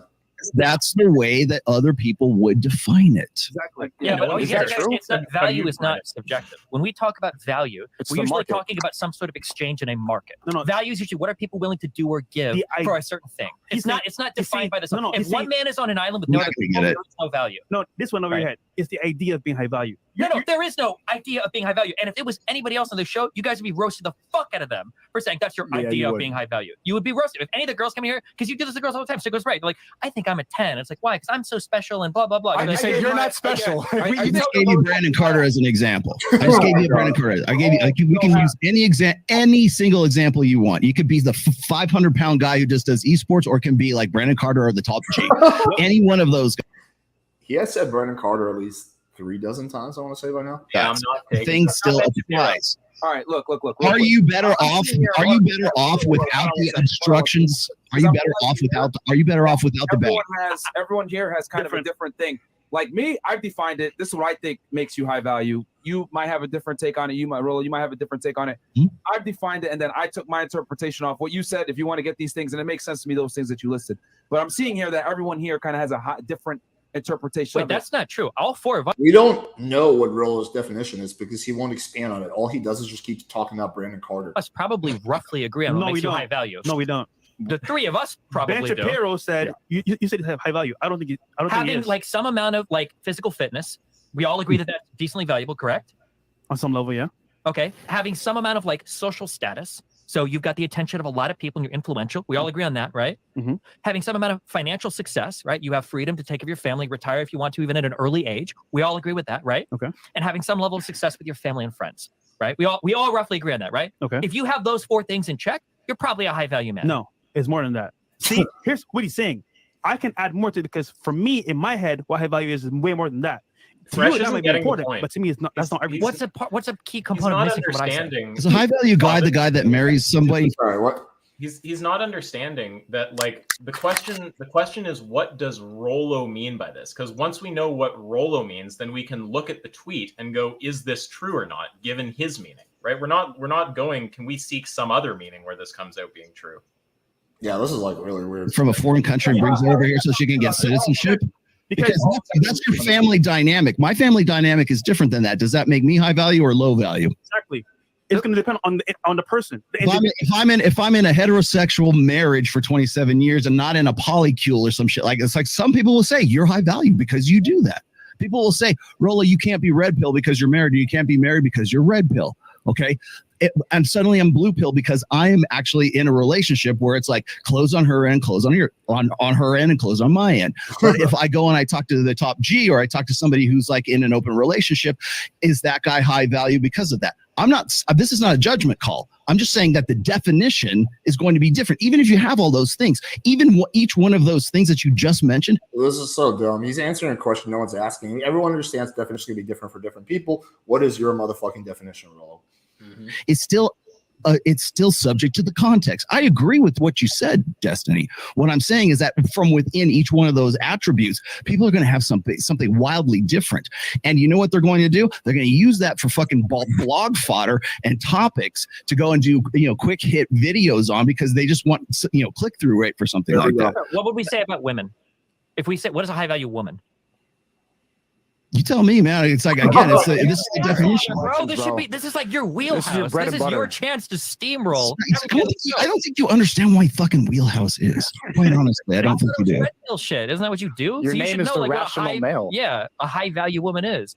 I don't talk about high value women, dude. In fact, if anything, I say there's no such thing as a quality woman because it's an ideal that. This is so funny. So the next follow-up question is: so your wife is low quality? That's what. Oh man, you totally should have. Well, wait, you weren't there. That's a really good follow-up, though. I wish someone said that. Yeah, I know, dude. I've been prepping for this debate for like a year in my head. Rollo doesn't want to do it, man. He doesn't want to do it. He doesn't do call-in debates. It has to be in his studio. Oh wait, he just did one. It's funny. Guys having You their actually heads. probably listen There's to no so such thing much. as a quality. What were you saying? I just said you probably listen to so much of this guy that you have all the different trees of like the different routes he goes down, like in your brain. I actually think of the people on the internet, you are one of the like top contenders to debate Rollo. So it's very sad that he won't actually talk to you. Yeah, I think what Rollo likes to do is he likes to be the red pill expert, and like someone like so he can just label the other person blue pill, right? It's like, oh, you don't understand, blah blah blah. But you can't really do that with me because I understand the red pill very well. I have way more success with dating than him. Like I understand women. Like I'm not like some like blue-haired SJW. Sorry, no offense to that, but I'm not some like fucking SJW that's gonna be like, yo man, you're so misogynist. Like I can actually go deep on his points and like point out why some of the things he says isn't true, right? So that's I think why he wants to avoid the debate. Mm-hmm. The woman? No such thing as a quality woman because guys have this. The quality woman is an ideal, but we can talk about that when I get there. But the thing is like when you're building a relationship or when you have this idea in your head, you want to know why guys get into so much fucking trouble in their marriages? It's because of that ideal. Because every guy who ever got married thought that she was the best fucking thing in the world. Otherwise, he wouldn't have got married to her. Again, like I'm just pointing out the pattern. Like again, it's just he's launching into another one of these kind of talking points that he wants to just riff off of, right? Guys who go into these relationships with some view of the ideal woman and what that leads to and blah blah blah. And it's like, dude, talk about what you're actually being asked about. Dude, we should change his name to the emotional robot because he's emotional and he just repeats himself and just goes on these like weird robotic tangents. Don't some High value man is Brandon Carter, and you can get into trouble in your relationship if blah blah blah. Like, yeah, it's like the same shit over and over. Don't people meme like on him by calling him the irrational male? Yeah, they do. Across the divorce table from her. Now she's a fucking evil man. That's woman ever. You genuinely don't think that there's quality women in the world? I think that there are women who have different attributes than others that match very well with guys. Sure, there are good clicks, of course. But the thing is like the idea of the quality woman is an ideal that guys have that gets them into a lot of trouble. That's why they're in love with the ideal, not the actual person. There are high value men, but there aren't high value women. I was saying that I said there aren't high value men and there aren't high value women. Okay, it just depends on what we're talking about. Now I truly do not know what he means there. Okay, so we don't. Here's how you become a high value man, but there's no such thing as a high value man. Yeah, here's how you become a high value man, but I'm not going to tell you what that is, and it doesn't exist. Okay. It doesn't even exist. Not only am I not going to define it, it doesn't even exist. It's a figment of your imagination. But here's how you do it. You got to get a medical procedure. It's very important you get a vasectomy. You got to get this medical procedure to become something that I don't know what it is, and in fact, it's something that doesn't even exist. I don't know what the hell he's talking about, bro. In the context. I don't even know what the fuck I love that I get what you're reaction. saying, by but I feel like I need to do mushrooms before I come on the show. That's what it feels like, the kind of conversation We we're don't having have right now. No, you know what it is, Destiny? Is you don't know what the fuck we're talking about. That's why. Any of this, and I'm surprised because you write about this all the time. You wrote a whole book about it. People, they really respect it, and I have no idea. You guys might be confused because I'm the one that says there's no such thing as a high value woman. A woman that's a woman gets her value directly from a man that she gets in a relationship with, because all women have value, but not all men have value. All women don't have the same value. Can you pause that for a second? Well, Don't even think about it. Doesn't something not compute there?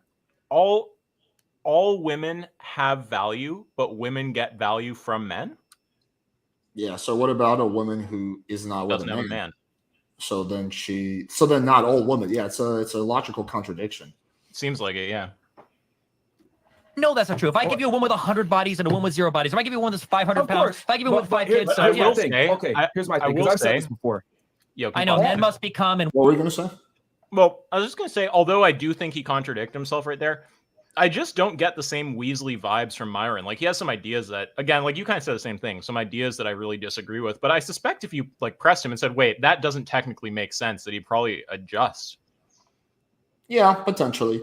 You don't think so? I mean, there was that call with Vegan Games. He was not very good. I think it depends. I mean, the vegan gains thing was really bad faith. I don't know. It depends on the context. I think it depends on his mood. I think he's gotten a little bit better, though, with time. Sure. women are. I know you're about to do that speech. No, but I'm just saying there are some women that are better than others. I wasn't going to say that. Of course, of course. But all women have value to some level, but not all men have value because men have to build their shit up. So what I'm saying is that a high value woman That's not even true. A high value woman gets her value from being with a high value man. I don't even think that's true. All men have value to some The extent. metric of success for a female is being able to get the best man that they can get. And men can build and do things. In places like China, where you're limited to the amount of children, what do? They opt for boys because they can go out and work and fucking get jobs and shit and do things around the fucking house or whatever, right? Yeah, the fucking 1980s. The one child policy hasn't been around since the mid. I like how this is Rollo's gotcha. But yes, Destiny was wrong about like the one child policy when it ended. Like, yeah, I mean, I think you and I are making the exact same point, which is like he came in here with a point to prove, right? Or at least he was acting like he had a point to prove. He's like grasping at any straw right now. Yeah, keep going. Yeah, it's like the point did not get proven, and in fact, you kind of made a fool of yourself. And now it's like he's still in this call. He's not really making his point anymore. He's just kind of looking for random things to snipe at in some hope of like getting a shot in on the people who just kind of pwned him. But he's so triggered right now. You can see he's like biting his lip. He is pissed the fuck off. He probably walked around the house for like 5 hours after this, like ranting and raving like a lunatic. You know, because he was probably so triggered.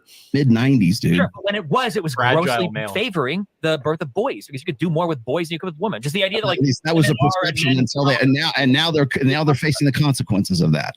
Well, so is Japan. That's a super homogenous. That's one situation. Okay, you're using China, but let's be honest here. Why does it say women and children off the boat first, and not men? Women have always had. No, yeah, it's a chivalry thing, but why is that? Because if you have 100 women and one guy, you can still continue society. But if you have 100 men and one woman, we're fucked. Just pay attention to how much Rollo is grinding his jaw. He is fucking pissed off. Oh yeah. Women are He's trying to keep it in, but he is like, you can look at his facial expression and the way he's grinding his jaw. He's triggered as fuck. Oh yeah, the body language is not lost on me. I mean, he's been like this from pretty much the start. It's probably gotten a bit worse though. Yeah, it's gotten worse. vulnerable sex, and men are the disposable sex. That's why women have value inherently. So what I'm saying is this: since every woman has value, I think, for a woman to be high value, she's got to be. Yeah, I think this is one of those things that's going to kind of like forever psychologically torment this guy. Like, I don't know if it'll ever reach the level of consciousness where he actually like understands that he looked stupid here consciously, but it's going to be like a subconscious, repressed, like trauma source for the rest of his life, I think.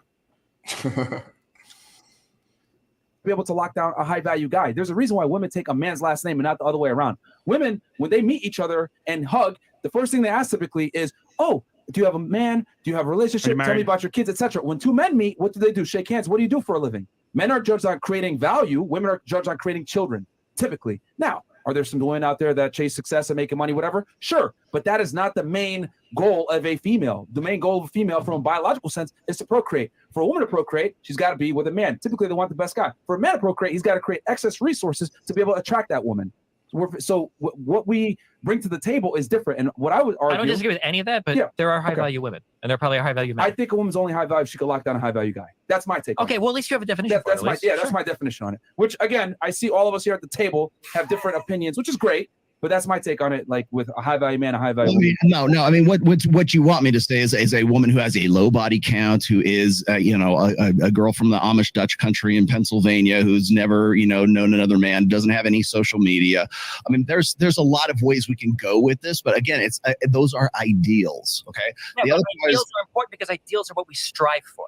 An ideal is the whole and those ideals are also what lead us astray, which is why this list is fucking useful. That's why. Lead us astray. Ideals lead you into a better life. That's the whole point of an ideal. It's the best version of yourself. You're never going to be the best version of yourself, but the path to being the best version of yourself. Every guy who ever thought he found his fucking soulmate, who ended up on the opposite side of the fucking divorce table from her, had a fucking ideal about that woman. Sure, and every man that dies happily surrounded by his family who had a long— Oh, yes, I know. The pastoral scene with everybody we're surrounded by his family. You know what? You know that like 90% of the population of the United States doesn't die like that.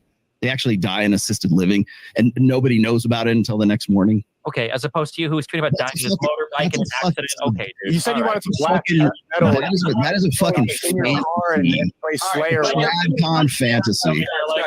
me hit these chats real fast. We got another show coming up. Yeah, we got another show coming up. I'm gonna go through this real fast. All right. So it's like we gotta wrap this up. This is looking really bad. We got Kid Blue RB goes, Rollo dodging the defining a high value man is like the LGBT dodging what a woman is. Feels like I'm watching Matt Walsh's documentary right now. You're the grandmaster of RP.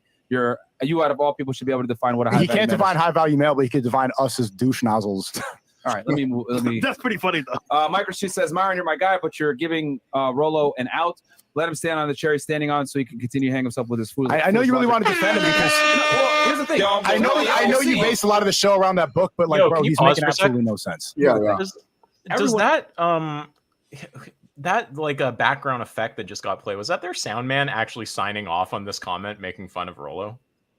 Doesn't it say down the mark go? Isn't that like you shoot someone with a sniper? Yes, yeah. Or I don't think there are sound guys that smart either, Chris. But yeah, I think so. I mean, or he just like thought it was a good comment. I think maybe it could be just because the guy contributed $200. And so it's like, okay, fair enough. I don't know. Or that's Mike Rashid. They like Mike Rashid. I like Mike Rashid too. I think he's a good dude. One is interpreting it different. Obviously, I have my take on it. Rollo has his take. He doesn't have a take, bro. We all have different takes on it. He doesn't have a take. That's still a take. That's still a take, though. That's still a take. Okay. It is. If this was some LGBT shit or some woman shit, we would be all laughing and roasting the fight. Rightfully so. Yes. If a woman came out and we were like, what makes a woman high value? And she's like, well, if she's in her moment and if she's girl bossing it up as hard as she can, that's a high value woman. Like we would be roasting. That's the same argument he's making right now. What I'm saying. It's not it's fucking apples and oranges. That's the problem. Actually, it's exactly what he's saying. That's like a pretty accurate summary. Yeah, and if you're gonna say that it's a bad analogy, you got to say why. with all this shit. It's like you don't even fucking understand the nature of the tweet. That's why. Because I'm asking you a specific question, you can't answer it. Ask if it's advice. It's not. It's a joke. It's not. The minute, okay, okay, here's the thing. Here's a high value. Let me give you a high value man. A high value man goes and fucks as many chicks as he possibly can, as many women as possible, and he fucking finds one little needle in the haystack, and he wipes up that girl because she happens to have no body count. She's like 100% in love with him, and I can go and rattle off all these extremes, and you know who's going to disagree with me? Every fucking guy in fucking Daily Wire is going to disagree. Oh, so this provides clarification. So it was the second option. So he just didn't want to commit to definition because that would open him up to criticism. So it was a deliberate deflection tactic, not just an ego thing. Yeah, that's what I was taking it to be, but it's hard to like know what's going on in someone's head.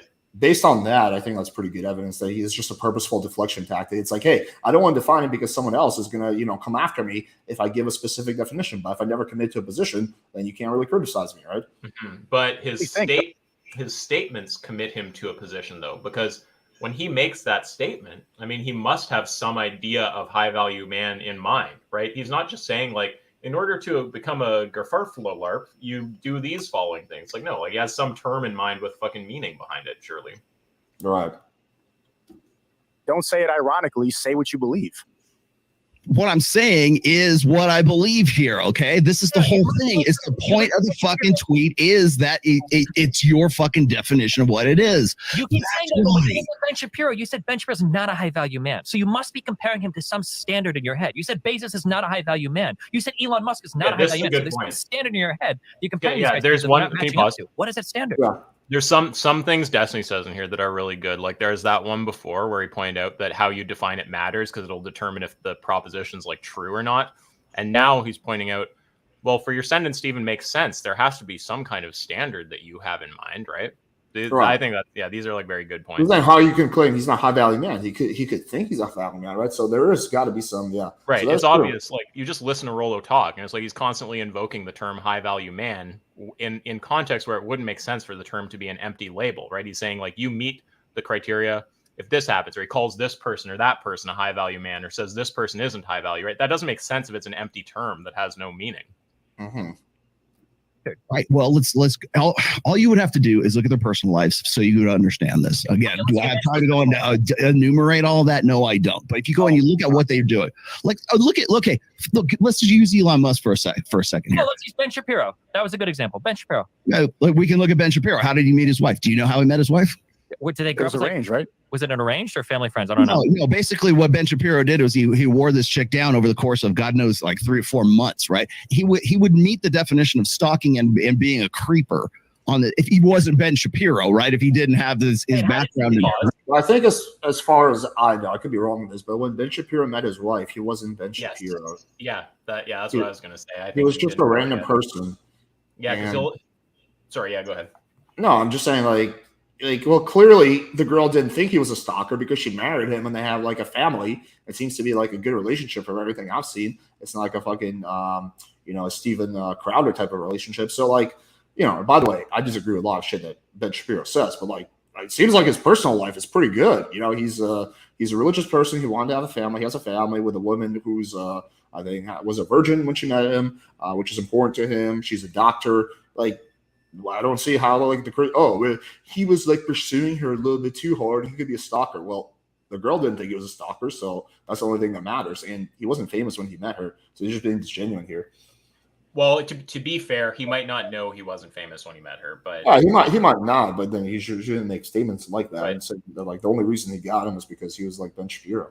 I mean, I agree he's being disingenuous generally, but in this specific point, whatever, disingenuous or not. Sure, if we're being charitable, we could just say he's ignorant.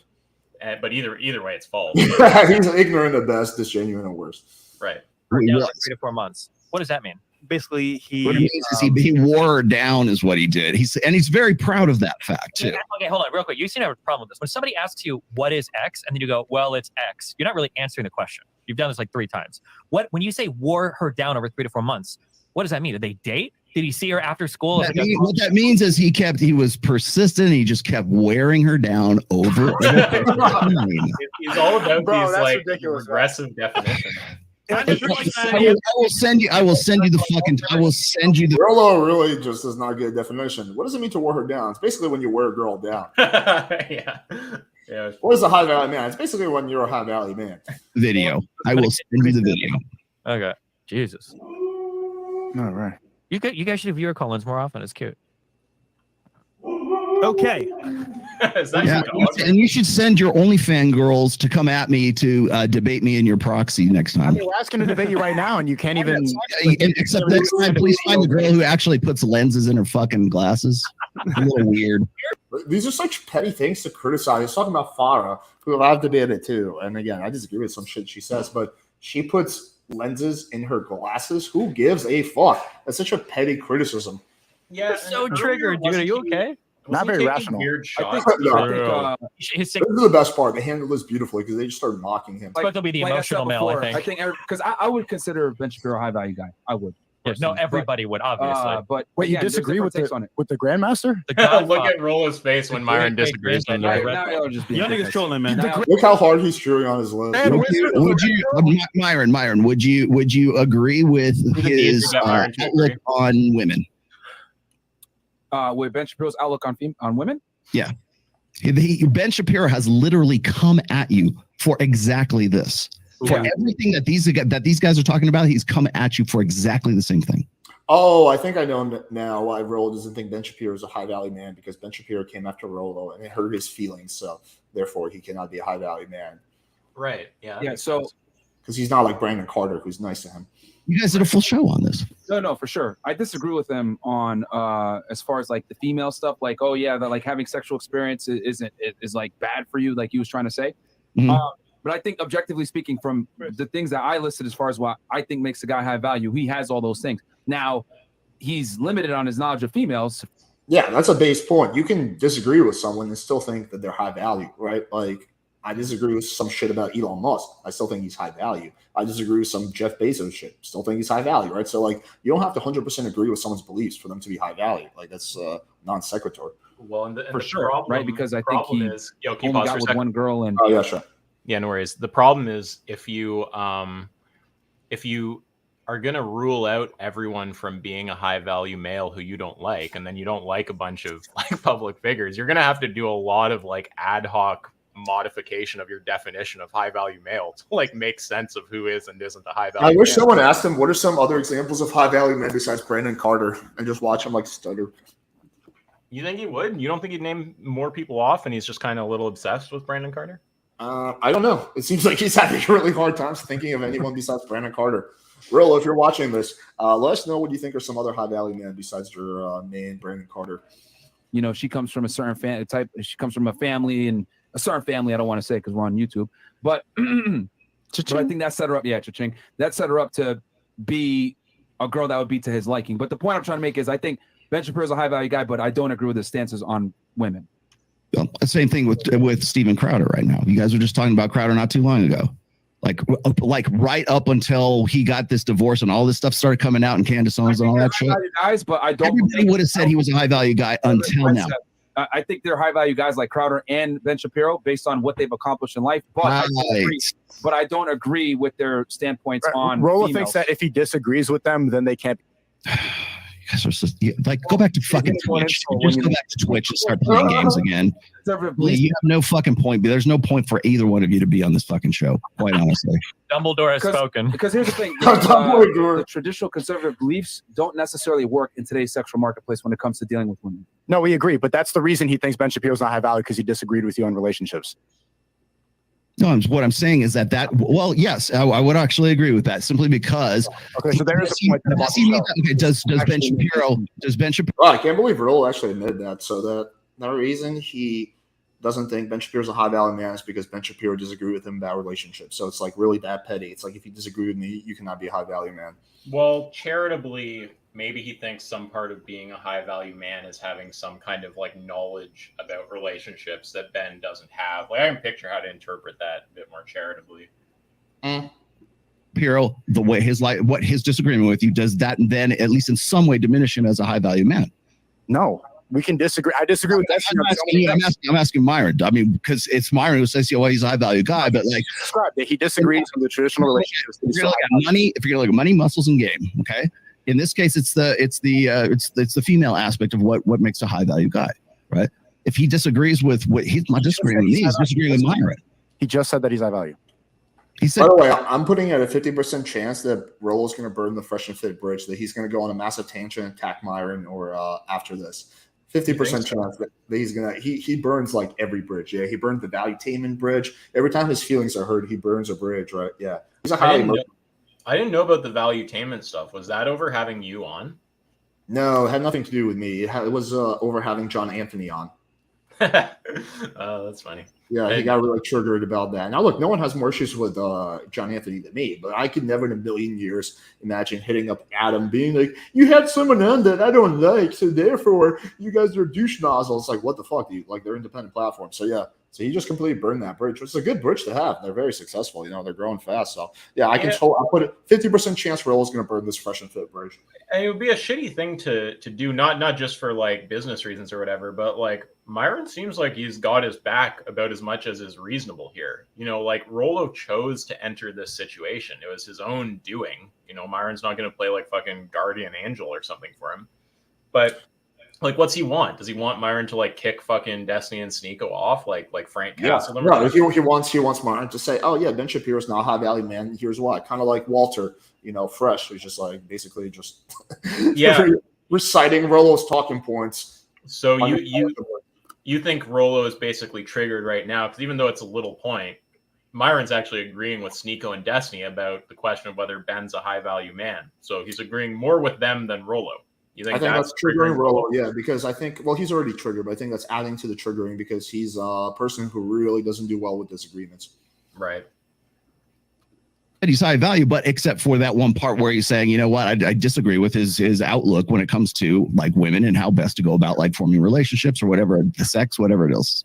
Yeah, I think he's a high value guy, but I disagree with his notion on how to deal with women. Well, he's not fucking 50. He's not fucking 50 guy or 50 women.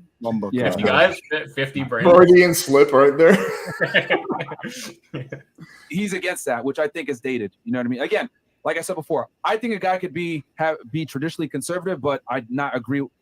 I don't necessarily have to agree with someone's viewpoints on how they deal with females for me to see them as high value, because I think he accomplishes all the things that I mentioned on my list of what I think makes a guy high value. And so what you're doing is you're saying that high value is these accomplishments. Yeah.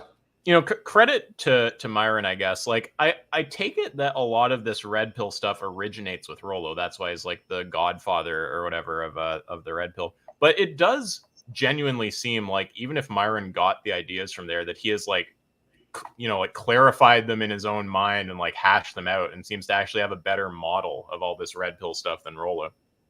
I mean, he can at least explain it. Yeah.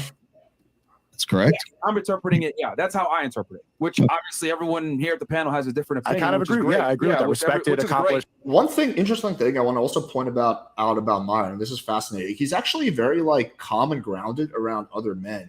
He just gets super triggered and emotional around women. So I think there's definitely like some trauma. I'm speculating right now. I could be wrong. Some trauma in the past with women, and that's why he like acts very differently with women than he does with men. Like he's super chill and like calm around other men, but with women he gets like very riled up like really fast. It's like a reverse John Anthony. No comment. Which is we don't really have a different opinion. I feel like our definitions are pretty aligned at the table. Yeah, with us three, yeah. But I mean, again, we're looking at things differently in general. Okay. Because you guys don't agree. I agree with his tweet if you want to become high value in the quickest amount of time. But you can't agree with it if he doesn't even define it. You can't agree with him if you don't even know what his definition is. But does he agree with it? Defined by the way he defines it. No, but he did though. He chose what high value means to him. You're missing a point. Thank you. Fresh is the voice of reason. Fresh is the voice of reason. He gets it, bro. That's it. We weren't even up. Fresh is the only intelligent one able to pick up on the many nuances of Rollo's points. Exactly. Fresh is the one that's IQ mogging everybody right now. Of a second, but that's okay. I think we come to the bottom of this. It's common sense. Well, Myron agrees with the tweet that I'm talking about, according to what his definition of a high value guy is. Correct? Yeah, he knows his definition. Yeah, exactly. High value men are just like people that have high value and are men. I agree. I got it. All right, I'll hit these. other ones.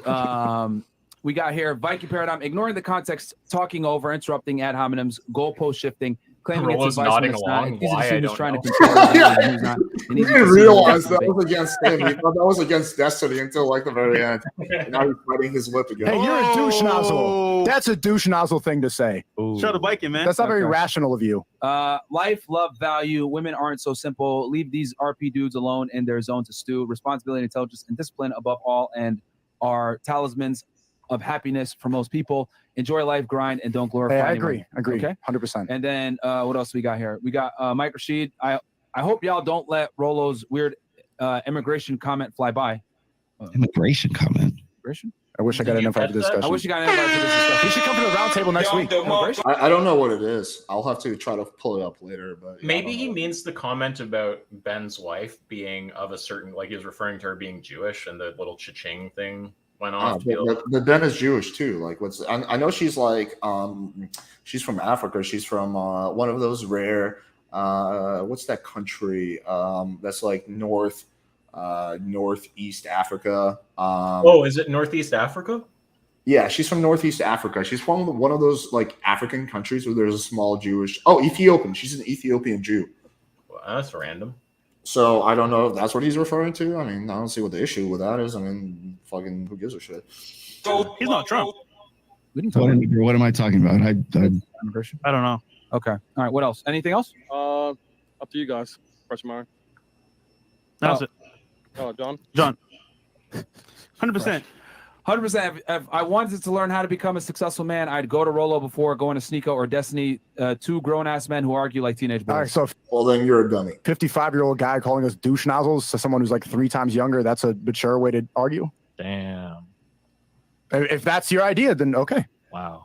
Rollo is so triggered. Shots fired. That's just what happened on the show. This is You a left him great speechless. debation. Do you have anything to say? Like you called in. Great You're just debation. staring. Where can they find y'all? I mean, they know where to find. We plugged him out. Go back to Twitch. That's some advice for you. That's some real advice for you guys. You guys have no business fucking being in any of this shit right here. You're not ready to have a fucking adult conversation. Everything. You're not ready to have an adult conversation that involves obsessively talking about Brandon Carter and dodging every question. A lot of super chats. I've like, seen you it's pretty chatting wild. more than any other name in the chats. I re-chat like whenever I stream, which is when I'm online, and you're in there more than me. So That's true. I see Rollo in like every fucking stream, even like ones that don't involve him at all. He's just like super chatting and like getting all triggered and pissed off. Yeah, he does live his life online. That's for sure. You have called him a keyboard warrior before. He's a massive keyboard jockey. calling us Twitch, well, actually, I'm banned on there. I'm on Rumble, but yeah, if you want to pull the online card, then maybe get off the internet a little bit and chatting all day. Douche nozzle.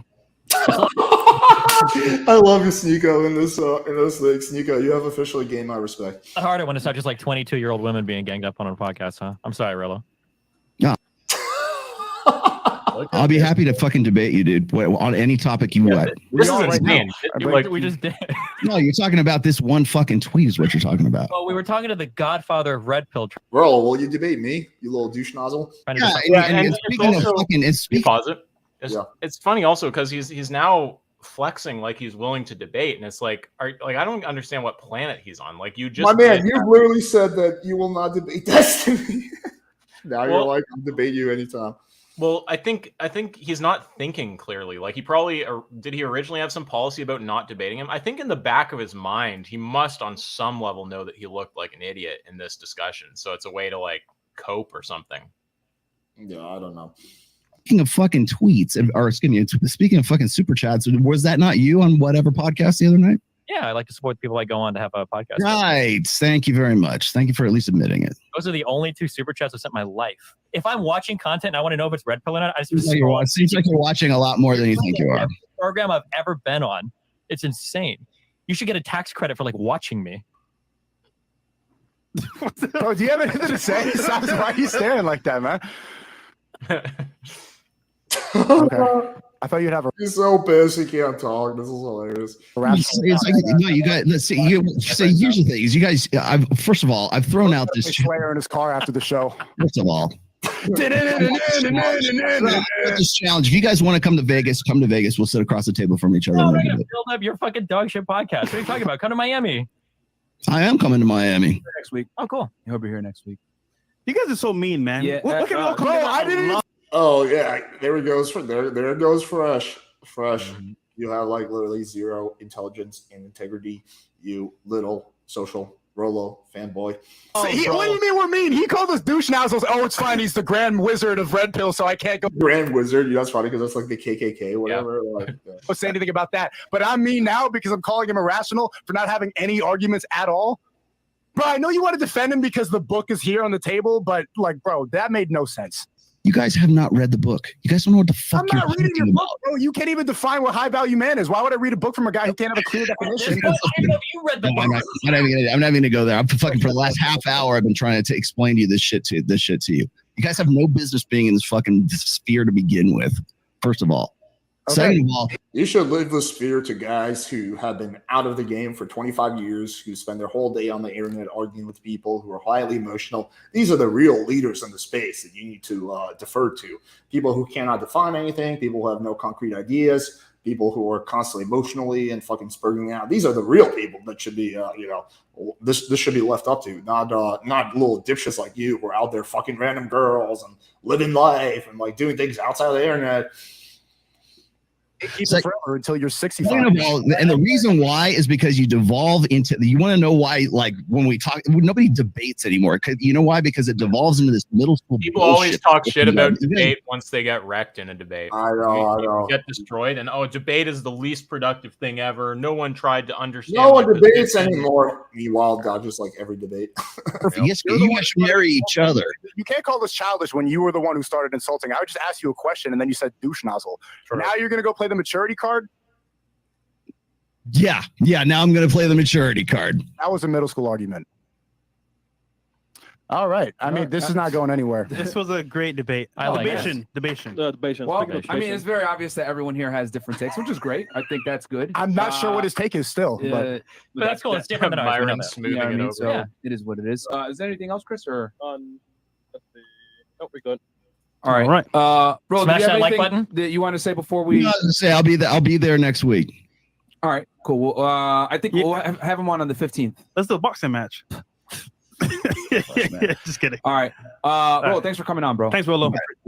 Take it easy, man. Okay, so let's see here. We're caught up, Chris, on your end. Anyway, that's basically it. Yeah, should we look at that tweet or two before? Yeah. Let's do it. Yeah, we're gonna stay on longer anyway, so it doesn't matter. Fuck it. Do you want me to like send you a link to it? No, you can actually open it up on your end. You can just share your screen. Oh, my screen share might be fucked right now. I'll try 1 second. You would just literally click on the share button, but if you can't get it, you can send it to me, and I'll find a way to pull it up. Yeah, I think if anyone's gonna like follow Rollo after this, then you are out of your mind. Yeah, I mean, you just there are. I mean, look on Twitter. There are people who are unfazed by this. Screen sharing. Don't show these tips again. Screen share. I think this is gonna work. Do you see Twitter? Can you see this? I shit? do. Yeah. Oh, okay. By the way, let address this. I do. I gained some respect for Myron and even more respect for Sneeko. But I'm sure both of those will find a way to lose my respect in the near future, or maybe not. We'll see. So here's one about you, Alex. Wait, Wow. that's your video. Okay. Here. That's good. Can you zoom in on that? I don't know if I have. Use the like drag the thing and go like this. Drag the thing and Like on you're using. Like you mean like just zoom? Oh, sorry, I'm Yeah. fucking stupid. This is a computer science student here who doesn't know how to fucking zoom. You're good. Yeah, now. here's one about you. Now I see why you won't debate Alex. You can debate for anyone else. You can't debate. You just ramble about some nonsense and gish gallop for 5 minutes and never answer the points. Just say you don't get. Just say you don't get it, dude. It's cool. You don't get dude. He doesn't get Brandon Carter. Yeah, he doesn't understand like basic grammar. Yes. Scroll down a little bit. I want to see what Jack Kilo O'Neal says. He respects them so little, yet he came on podcast out of chat. It's not possible having a chat with people you respect. Is this your king? What else? I do we have? mean, there's some Nick Fuentes shit. But this is the only other one that I thought was kind of funny, worth drawing attention to. I mean, there's a ton of this whole replies for the last few hours are just all like post-debate damage control cope kind of Stephen stuff. Miller, isn't that author, right? He's the author, right? The Miller guy. I don't know. I just saw the vegan. Of Jeffrey Miller. No, I'm thinking of someone different. Yeah, I don't know. I just saw the vegan sign. I was like, oh, some vegans talking to him. But then he left a pretty good comment. Like, he defines high value man up here, right? He's been going around with this all day ever since this debate. Like, I mean, it's just so insane. Like, see how now he's giving a definition. Yeah, right? why don't you just say that? Or at the very least, say that you were like fucking, you were like, I don't know, you couldn't think of it on the spot, but this is your definition, right? But he's acting like that was his definition the whole time. Yeah, he's posturing like he's not doing all this on the fly, and it's like it's very obvious you did not have this in your brain at the time of the discussion. I like this. Why didn't you spit this out last night? You have a fastest way to become high value man tweet, but when asked what a high value is, you said it's up to any man to define. I think you were afraid to give your definition because you knew they would say you aren't high value. That's true. All right, how does Rollo respond to this? Well, I mean, I don't know if he responds to that specifically, but this was just the interesting part down here. Right here. Women don't want, so he says, just notice the definition, right? It's like men, other men want to be, women want to bang. And then someone points out, what, women don't want to bang Ben, Elon, or Jeff? And they want to bang you instead? Does that make you super low value? Are you high? And he said, take their money away. Do chicks want to fuck them? But just notice what he's doing here. It's like he's still adding caveats to this definition. This definition so is a high value man someone who's just really good looking? Like, I thought the whole point of Red Pill was to acquire resources. I mean, it sounds like he's saying it's the man other men want to be and women want to bang, but only if that holds in the absence of them having any money. Because he's adding that condition to not count Ben as high value, right? So if you take their money away. Is it just pure game then? They have to be like really charismatic? Well, it's not clear what it is, but you have to, I guess, have these features even without money. So I guess, is he now saying money is not part of the picture? Yeah, is he saying that money doesn't affect a man's value? Because I don't think he's going to take that position. That would be what I would ask him. Okay, so you think money has no bearing on a man's value? Yeah, so I don't exactly know. I mean, it seems at least minimally like he's saying that there's some caveat to this definition where women have to want to fuck them even if you take the money away. So, I mean, it just shows it's like he's spitting this out now. Maybe he came up with this years ago and forgot it and came up with it again or something, because he keeps saying he had this years ago. But, you know, people are like pressing him with counter examples like, hey, according to this standard, you know, like these people, don't you want to agree they're high value now? And he has to say no. So he's like, okay, let's add another condition. If you take their money away, do people still want to fuck them? I think there's actually a lot of chicks that would want to fuck Elon even without the money. Just over the fame? The fame, yeah. And they just believe in like what he does, like basically. Yeah, I mean, that's probably true. I don't have anything else. I just had those two funny tweets. Oh, okay. Yeah, that was funny. What do you guys think about this topic? Let us know in the chat. We can answer a few questions. I don't have to go to Whole Foods anymore. My roommate will do it, so I can stay on for a little bit longer. But yeah, that was funny. I mean, I thoroughly enjoyed watching Rollo just get annihilated. Yeah, it must have been cathartic for you. You've been wanting to see that guy get destroyed for a while. Yeah, well, I mean, my first thing is I just wanted him to debate me because I thought it'd be like really good content, and also I think it would be like I kind of understand his arguments pretty well. I mean, granted, I'm not like some Rollo fanboy, but I can quickly dismantle a lot of his arguments. But yeah, I don't know. He seems not to. He seems to be really determined not to do it. Yeah, I don't know what else to say. But yo, Rollo, if you're watching this, I know you are because you spend your whole day on the internet. If you're coming to Miami, let's set it up, my man. You're going to be here. I'm here. Let's do it. I don't think he's ever going to talk to you. No, he's not. Playing Fire, did you see that he blocked Nico? No, I did not see that. But that's so petty. He's so petty. He blocked Nico after this? Apparently, that's what this person was saying. Oh, that's funny. You need to have debates like that, Alex. Get people on user group instead of all the liberals you bring on. Ask yourself red pill, or is he just into debating the topics? I mean, it depends how you define the term. I don't think I'm going to be red pill probably on the standard definition. I mean, I agree with some of the things they say. You have to define it for me, though. What do you think? Do I strike you as someone who has red pill beliefs? What's the criteria for being red pill? But you're not really. I mean, you largely agree with the red pill talking points, but you're not really. You're kind of like me. You're not really you agree with some points, but you disagree with others. You're not really like fully red pill. Either am I. Yeah. That's kind of my impression. Alex, are you vegan? No, I'm not vegan, but I can talk to vegan people without being vegan. Yeah, we should have a discussion about that sometime. We briefly touched on it once, either in DMs or on Yeah. a phone call. I just don't think we talked about it at length. I think we It's got just like not something I'm passionate about because I feel like it's like, hey, listen, like if you like, I don't have a strong position on this. It's like, yo, like if you think vegan is the best diet for you, then like I'm not going to disagree with that, you know. So I don't have a strong position on this. It's kind of how I feel about religion. I don't have a strong position. It's like, you know, I personally believe this, but if you believe that, I can't prove you wrong. So. Yeah, but it's also like, you know, someone might run an internal critique on you that suggests that your own values might point towards veganism. Maybe, yeah. I don't know. What are your main two disagreements with Rollo takes? Okay, well, we can start off with the that little tweet, which is not advice. Apparently, I disagreed with the first three of those, something like that. Iron rule number 2, I disagree with. Iron rule, it's either 4 or 5, one of those. I mean, I have videos on this where I just go through like specifics that I disagree with them on. But yeah, there's quite a few things.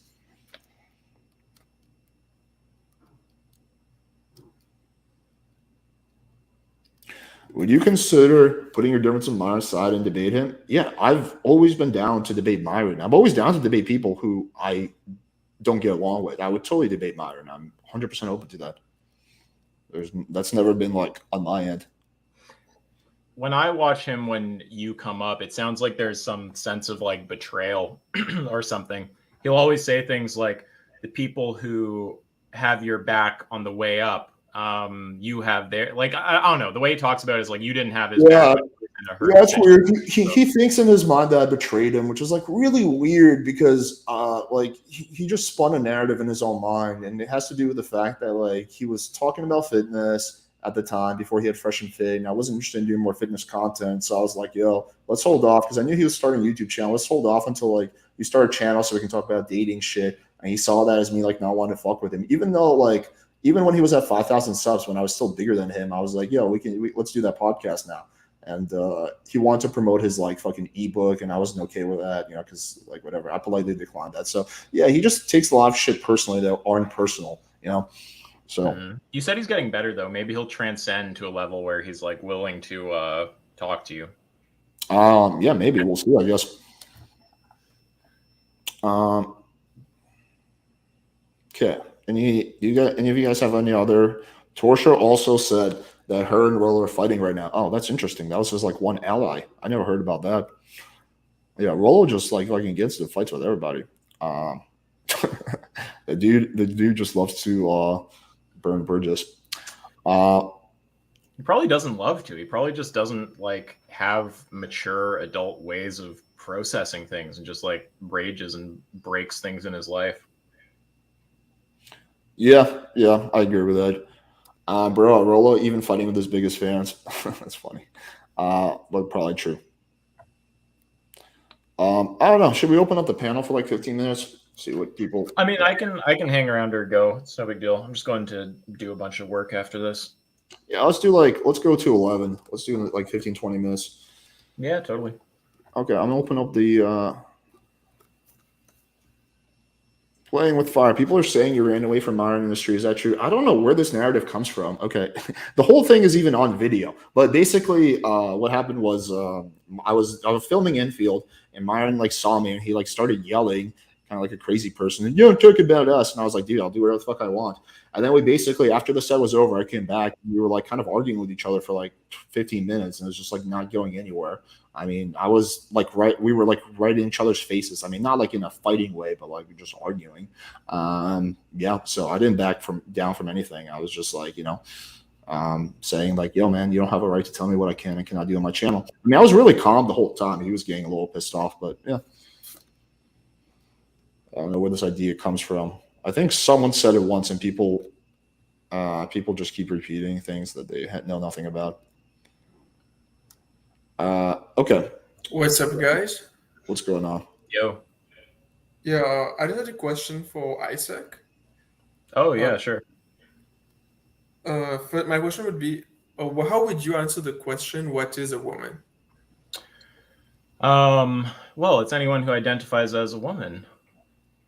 Oh, so you No, I'm use the I'm self joking. ID. No, I'm joking. I mean, I take it to be sort of like a bunch of just this big clustering of traits. So we just have all these traits, and we say these ones are female, these ones are male, and then if you have enough of them leaning a particular way, you say that person's male or that person's female. So I mean, I could list off like traits that come to mind, but I'm sure that we'll sort of list the same general things.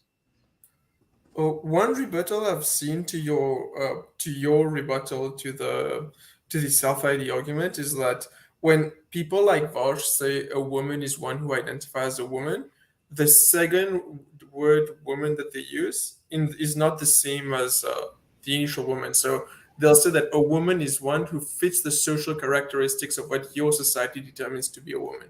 What do you think of that? Well, you're reusing woman there, but basically the problem is if you use woman in the same sense in the definendum and the definiens. So if you use woman in the definition, but it's used in a different sense, you're not necessarily going to get regression, right? Like you might just say, "Oh, I'm just mentioning the label woman." So when I say woman is anyone who identifies as woman, I'm not reusing the term in the same sense, which would create regression. I'm just saying it's anyone who utters the sentence that this label applies to me. Right, that would be fine. I don't think it's going to. Vic, I don't want to go on a side tangent about like what is a woman. I think we should focus sure. on the topic at the end. You guys Yeah, can that's all I had to ask. Anyway. set up a debate about that if you guys want. But Hey, Alex, I have a question. yeah, Okay, so I feel like you guys might be being too pedantic about the debate with Rollo and Destiny and Sneeko, because he has said in his book and on his streams what he thinks a high value man is. For some reason, he didn't say it on the stream. I don't know why. Like, he didn't define it. So I don't think it's that he can't define what a high value man is. I think it's just something was preventing him from doing it. Like, maybe he couldn't do it in that moment. He spent 40 minutes talking around it, but you couldn't actually define in that moment. Yeah, I mean, I don't think we're. Why do you think that is, though? I don't think it's because he can't define it. I just don't know the reason. I think he was purposely avoiding definition because he knew that if he defined it, then people would be able to attack his arguments. So he was purposely avoiding taking a position as a way to prevent criticism, which is a bad faith move. That's also my reading of it, but it's at the same time, it's like you can't really prove what's on someone's mind. It's easier to analyze their kind of logic and reasoning and point out problems there. I lean towards thinking he didn't want to be pressed, and he thought, like, I mean, Destiny said in that discussion, you don't want to put a definition on the table because then you'll basically open up attack surface. That was my reading of it, but maybe something else. Yeah, that's kind of mine. I thought he might be like too dumb to pick up on the situation, but then I realized based on the statement he said near that he was doing that on purpose. What was it he said? I didn't catch that. You pointed out the statement when he made it, but I wasn't sure what something it was. like, well, if I define it, then guys like Ben Shapiro are going to criticize this. Oh, right, yeah. Right. Which basically to me is like, okay, you know exactly what you're doing. But don't you think you and Rollo may be on the same page for the most part on, what is high value and game and things like that? I probably agree with like 60 to 70% of what Rollo says. I mean, in terms of like character and like that kind of stuff, I couldn't fundamentally disagree. I think the idea of an old married man trying to give people advice on modern women and just being a keyboard jockey is pathetic. But in terms of like the actual stuff he says, yeah, I probably agree with 60, 65%. So I don't disagree with everything he says. I probably agree with more than half of it. But yeah, there's still a sizable chunk that I do disagree with. Okay. Well, I hope you guys get to talk soon. I think it'd be interesting. And I hope it's like civil. Yeah, I'm down to keep it civil. But yeah, I don't think Rollo's going to want to do it. He's been dodging that debate like there's no tomorrow. Fair enough. Did anyone have anything else they want to say? Zach? RPO? So your problem is basically with Rollo, what you just explained is that he's actually just out of the game, basically. No, there's two problems. There's two sets of problems. One is with some of the things he said, and one is of his behavior and character, right? They're different things. So, for example, he could be 100% right about his arguments, but I could still disagree with his character, right? And vice versa. Okay. Do you think he'll go back on considering how poorly this looked? Like, my big critique of him is like he's an old man trying to talk about like modern dating or whatever. It just looks really bad, even if you're trying to angle it that he's like still got some validity. But I just think if he goes back on, it's going to get clowned again and again. I really don't know. That's why I said there's like a 50% chance that he's going to burn the bridge with Fresh and Fit, at least for a period. I don't know. I think it could go either way. Maybe he'll like swallow his ego because it is like the most important bridge for him. Like Fresh and Fit gives him access to so many people that he doesn't have himself, right? They're by far his like best connection. So maybe he'll be like self-aware and smart enough to like not burn that bridge, or maybe his ego will get the best of him and he will burn that bridge. It could go either way. I also felt like he was like not the hill to die on. He could have just given his definition of a high value male. And just like that's my opinion. That's my opinion, and you can make your own opinion. But he like chose to die on the first hill he came upon. Yes. So it Yeah, just looks super. Like I watched it last night, and I was like, "This is so cringy. This is like embarrassing." Yeah, he's like super like fucking. I don't know. It looked like two high schoolers beating on an old man. That's what it looked like. And you're just like, no, don't do that. The old man just weird. The old man was walking around beating people with his cane. So the high schoolers like finally like put him in because the issue is he'll have 5-hour live streams. Not that I watch them. 5-hour live streams on like this and that, and then you just corner him like, hey man, like what's your definition? And he won't even say it. So like, it's really good for the community to like purge this kind of stupidity, in my opinion, or this kind of like, paper tiger as they call it. I think. No, it's for any community. Like, I mean, I'm not really part of this community. I know Alex, but like, I mean, I'm in other communities, and I know how frustrating it is when you basically just have sophists in your community who are just out there putting out garbage information, and there's no way to check them at all. That's why the whole interaction was so nice, because it's like, oh wow, for some insane reason, this guy went into a situation where people can check him, and they're competent enough to do so. I also feel like if you're telling people to get a vasectomy, like that's super irresponsible. Like when I was 19, 20, I didn't want kids, but now my sister had a kid, I want a kid. But just being like, get a vasectomy, like you can reverse it anytime. Like that's telling people to get vasectomy is casually say. Yeah, telling people to frivolously to get a vasectomy. I mean, someone could have good reason, but yeah. It's like what's the definition of high value male? Well, it doesn't matter, but you should get a vasectomy. It's like that's vasectomy plus Brandon Carter. we know who his man crush is, right? So, dude, cat's out of the bag. I didn't pick up on that the first round that I watched the video, but he talked about Brandon Carter awfully a lot. I'm not making any accusations, but it seems a little sus, like fucking Brandon Carter this, Brandon Carter that, fucking yeah. Do you guys have a definition of high value man? Yeah, I gave mine. So mine is basically, it's someone who is attractive to the opposite sex. So basically, the higher value you are, the more attractive you are to the opposite sex. But if we want to broaden it, we'll include things like influence, respect, accomplishments. But Alex, when you say a high value man is one who is attractive to women, are you not placing the whole value on the man on whether women like you or not? Well, because whether women like you or not is going to be determined by certain traits about you, right? It's going to be determined by your game, your success, your your status, right? There's going to be certain things that's going to be determined by your fitness level, right? So I think it's like the simplest way of defining it is like, because at the end of the day, it doesn't really matter if like gay guys like find you like high value or attractive, right? Typically, the goal is to attract people of the opposite sex. So yeah, I think that by default, someone who's very attracted to the opposite sex is going to be high value. But I can be more specific if I want to give a more like in-depth definition and talk about, again, accomplishments, the respect of your community, your fitness, your influence and stuff like that. But the most simple way of defining it is like the way I gave it. Okay. He could have just said someone with resources and respect. Like that's pretty like broad, but he didn't even say that. He made everyone just like derp around forever and be like, it could be whatever you want, which is like super cringy. If there were no women, would there still, on your view, Alex, be such a thing as a high value man? Great question. Sure, but you'd have to then, you can't use that as a benchmark. You just have to talk about like respect of your community or something like that. I just think that's like I think that's just like the simplest way of explaining it, but it's not the only way. I don't have it's not a concept that I've really put any time into thinking about. But yeah, it seems like it's just kind of pointing at a cluster of features. I don't know if it's just about women in the way that most people are using it. You can obviously use it like that. You can use a term however you want. But I kind of think that it's like that cluster of things that they kept talking, like all three, Myron, Sneeko, and Destiny, were all kind of converging on like, oh, it's having a certain amount of status, having good fitness.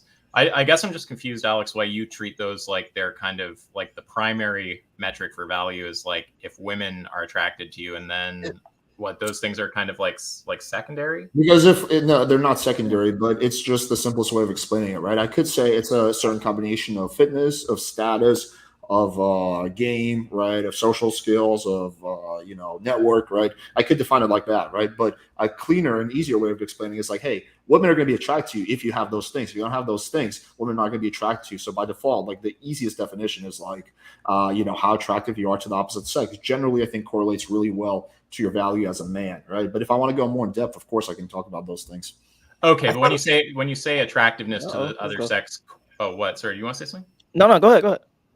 No, just when you said attractiveness to the other sex correlates to your value as a man, that tells me you kind of have like two separate concepts there. There's like some kind of general male value, and then there's value to the other sex, and then they like relate pretty closely.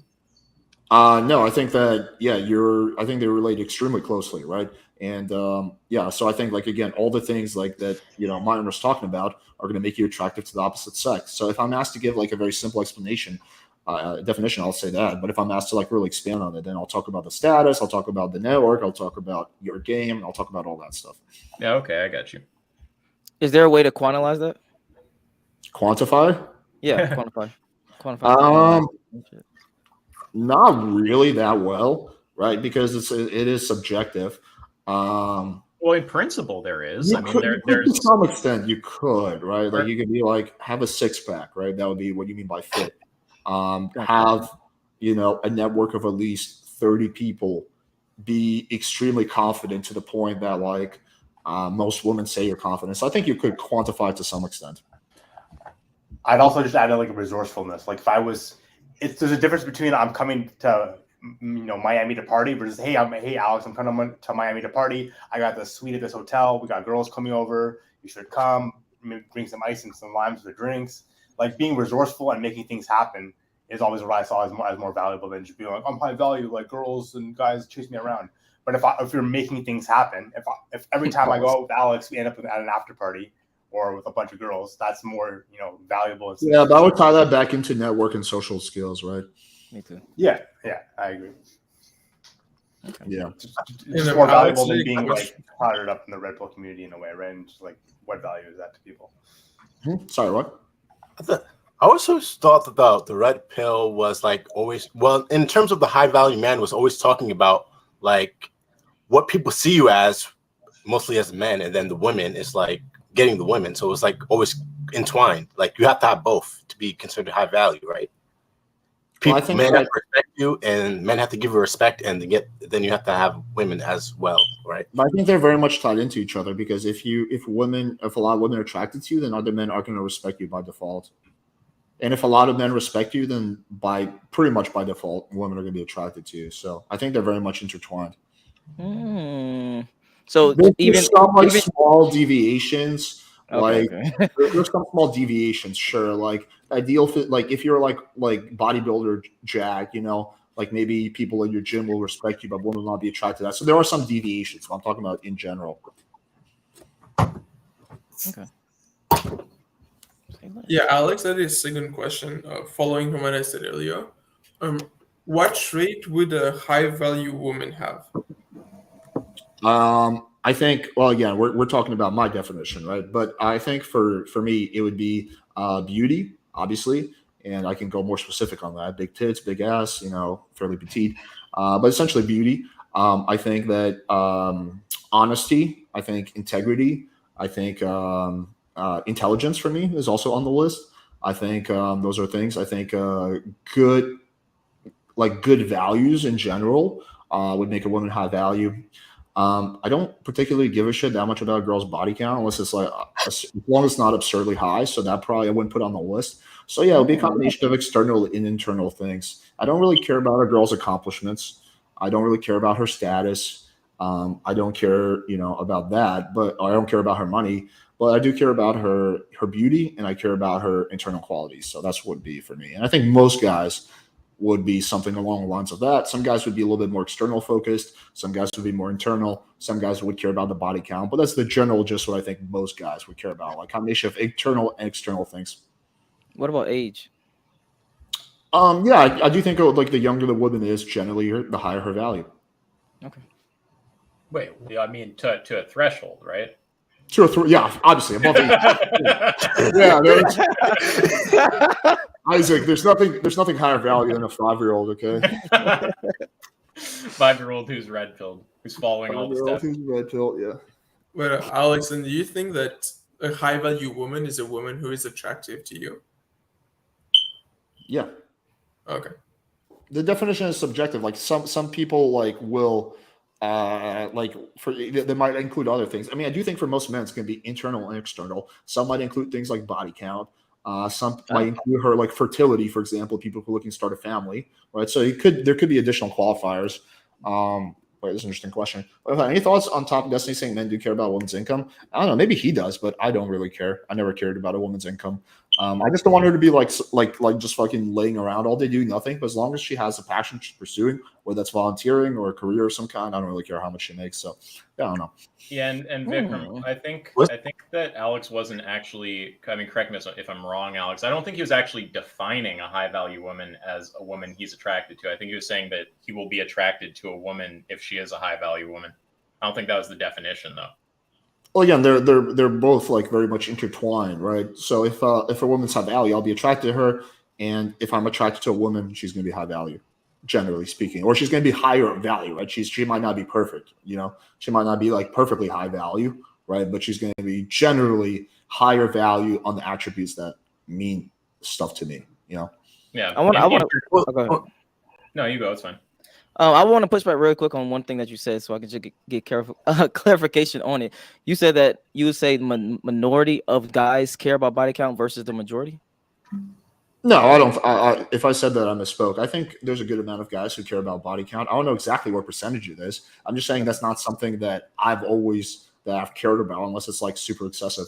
So, but I do think there's a good amount of men. I don't know exactly. Is it 30%? Is it 50%? Is it 80% that care about body count? Yeah. It's also worth thinking about to what degree they care about it, right? I mean, it might be that everyone cares, but not everyone cares much. Right? Yeah. Like you might have people who it might turn out almost everyone cares, but the way they care is they don't want a girl who has. Also, how are you going to verify it? Like she's going to tell you the truth, and then it's going to be awkward. Well, that's the problem with the body count thing. Yeah, there's no way to verify it. And I feel like when you're ultra you're incentivizing the girl to lie, right? Because if she likes you, she's going to backwards rationalize and be like, oh, it's an irrelevant detail, and I really like him. I don't want to like just make him uncomfortable, so I'll just say it's 5, even though it's like 25, right? So I feel like you're incentivizing. Like I would rather just have like open the door and like make the girl feel like I'm not going to judge her if she tells me the truth, and I feel like that creates more honest discourse and communication rather than like coming off really judgmental. And it's like your body count has to be this. It's like, okay, how the fuck are you going to verify? Are you going to like fucking create a time machine from her pussy or something? Like there's no way to tell, Look, I mean, I hear your strategy, Alex, but like, don't you think it might be a bit more effective to be like deeply insecure and do like Donovan Sharp style cock math to like make sure that you're satisfying her and stuff? Wait, what? Yeah, Donovan Sharp is an interesting character. The funny thing is that the woman he's married is everything that he says he doesn't want. She's post-wall. She had a kid, and I think she's admitted that she has a high body count. So it's like every single thing he says that you should avoid, he found his partner, which is like, hey, not hating on his woman at all. Like, hey, if he's happy, that's what matters. But he's saying like, you want a woman with a low body count. Okay, well, your girlfriend/wife has a high body count. Well, you want a woman who's not post-wall. Okay, your woman is post-wall. He'll admit that freely. Okay, well, you want a woman who doesn't have any kids. Well, apparently your wife has a kid, So like, yeah, it's just like it makes no sense. Like these guys are such hypocrites. They'll say one thing and do the complete opposite. That's why when you said earlier in the debate, you said, "Oh, it's cathartic to see this." It actually is, because I'm like, this guy's old and like fuddy-duddy, and then Donovan Sharp is like what you just said. So it's like, can we go back to the old school pickup thing where it's like, hey, like get the camera out, go outside, see a good approach, see a bad approach, versus letting these guys like just talk all the time, sophists, whatever you call them, where they have no credibility. The guy's like old and cruddy, no one respects that. One thing that is respectable about Donovan Sharp, though, is that he'll defend his views. He's talked to Alex before. He debated him once. He goes through like cycles where he's like open to debating, and then cycles where he's like completely closed off to it. So I caught him in the right cycle. But yeah, and then the problem was that that sounds a bit feminine, right there. I can't believe he publicly admitted this in a stream, but he said that the reason that he thought I was a good dude, but the reason he can't debate me anymore is because Myron called him and told him not to do it. I cannot believe that he would publicly admit that. Like, that's so embarrassing if you ask me. Yeah, I was gonna do more collabs with Isaac, but then this other man told me I shouldn't do it, and I listen to what other people tell me to do because I'm not a man who actually fucking does what he wants. So therefore, I can't. Well, hold on, because you do gotta apply that there is some level of loyalty that might be happening versus it's a man versus telling him what to do type of shit. Well, he has history of doing that with. But I'm not asking to talk about Myron. If he's like, hey, don't talk about Myron, I would respect that. Myron literally told, according to Donovan, Myron literally told him not to have conversations with me based on not because I'm doing anything about Myron, just because he doesn't want me to talk to him, which is really weird. I cannot imagine being possessive over what other men do. Isaac, if you're gonna be my friend, you cannot be talking to vegan gains because that hurts my feelings. It's so weird to me also. I could never imagine doing that to anyone. RPO, I feel like you want to give everyone their due. You don't want to. I feel like you've said one or two things now that have been about interpreting people charitably. For me, I like to just hear people real points. I don't care about character attacks. I just want to hear for me. Red pill means the search for the truth. It's always been that way for me personally. So other people, I don't. Go ahead. But how can you trust men to give you the truth if they're lying about every aspect of their life and they're not living that life? How can you trust that the words that come out of their mouth are their truth? Well, do you trust? For me personally, to give you the truth? Huh? Say that more. What? I asked if you trust Brandon Carter to give you the truth. I don't even know what it is, to be honest. But I don't necessarily look at. I see what you're saying, and I do actually agree with that about the actions versus the words. But for me, it doesn't necessarily always correlate, right? So someone could give you great advice of saying don't, stop smoking, and then they smoke all the time, right? Thanks. And it can still be good advice. So my point is, I just take what they say and I apply it to my life. Then I just see if it works for me personally. Don't you feel like there's a weight behind it if someone's don't smoke? Because I smoked for 3 years and it really fucked me up and I stopped. So don't you feel like the weight behind it is important as well? When someone gives you advice? For me personally, no. I just feel like I grab whatever they tell me. I've interviewed Alex probably about 2 years ago, and I grab whatever he told me and then I apply it to my life. And if it works for me, then it works for me, and then I tell it to my stream or my people, etc. And I do that for everyone else. I think me personally, I would rather listen to people who largely actually live the message they're saying. But sure, yeah, you can be a hypocrite and still be correct about certain things. I agree with that. Yep. That's not my only point of contention with Rollo is that he's a hypocrite. It's also that's just something that I find funny, but it's also that I think he's fundamentally wrong about certain things. Don't you think it's also a bit topic relative? Obviously, I agree with the smoking point. I made that same analogy literally in this conversation earlier. I don't know if you heard that or not, but yeah, someone can be a hypocrite themselves, but they could nonetheless give you good advice. But I feel like how big a deal it's gonna be that they're a hypocrite is gonna probably depend a bit on the subject that they're giving you advice about, right? If it's cancer, we have a lot of data on that. If they're a doctor or something and it's obvious they know how to read that data, it's really not going to matter to me much if they tell me the facts while smoking a fat cigar or something. But with dating advice and all that stuff, I view this as a pretty not empirical area where you're relying a lot on people's experience and their kind of personal expertise. So that's kind of an area where it's gonna, I think, matter more if you actually have the relevant experience. The thing with dating, I would actually agree with that. The thing with dating, though, is more experimental. So, it's where you can try and do things. It's not something that can really the vasectomy thing. Definitely is something that's if you better be doing that shit yourself. Don't experiment. I don't agree with that. Because I've seen multiple studies that it's actually bad for you. You can't reverse it type shit. Yeah, I agree with that too. But as far as dating goes, being a hypocrite, it's more experimental. If someone gives you advice, you don't have to take it just because he did it. It doesn't mean it's right.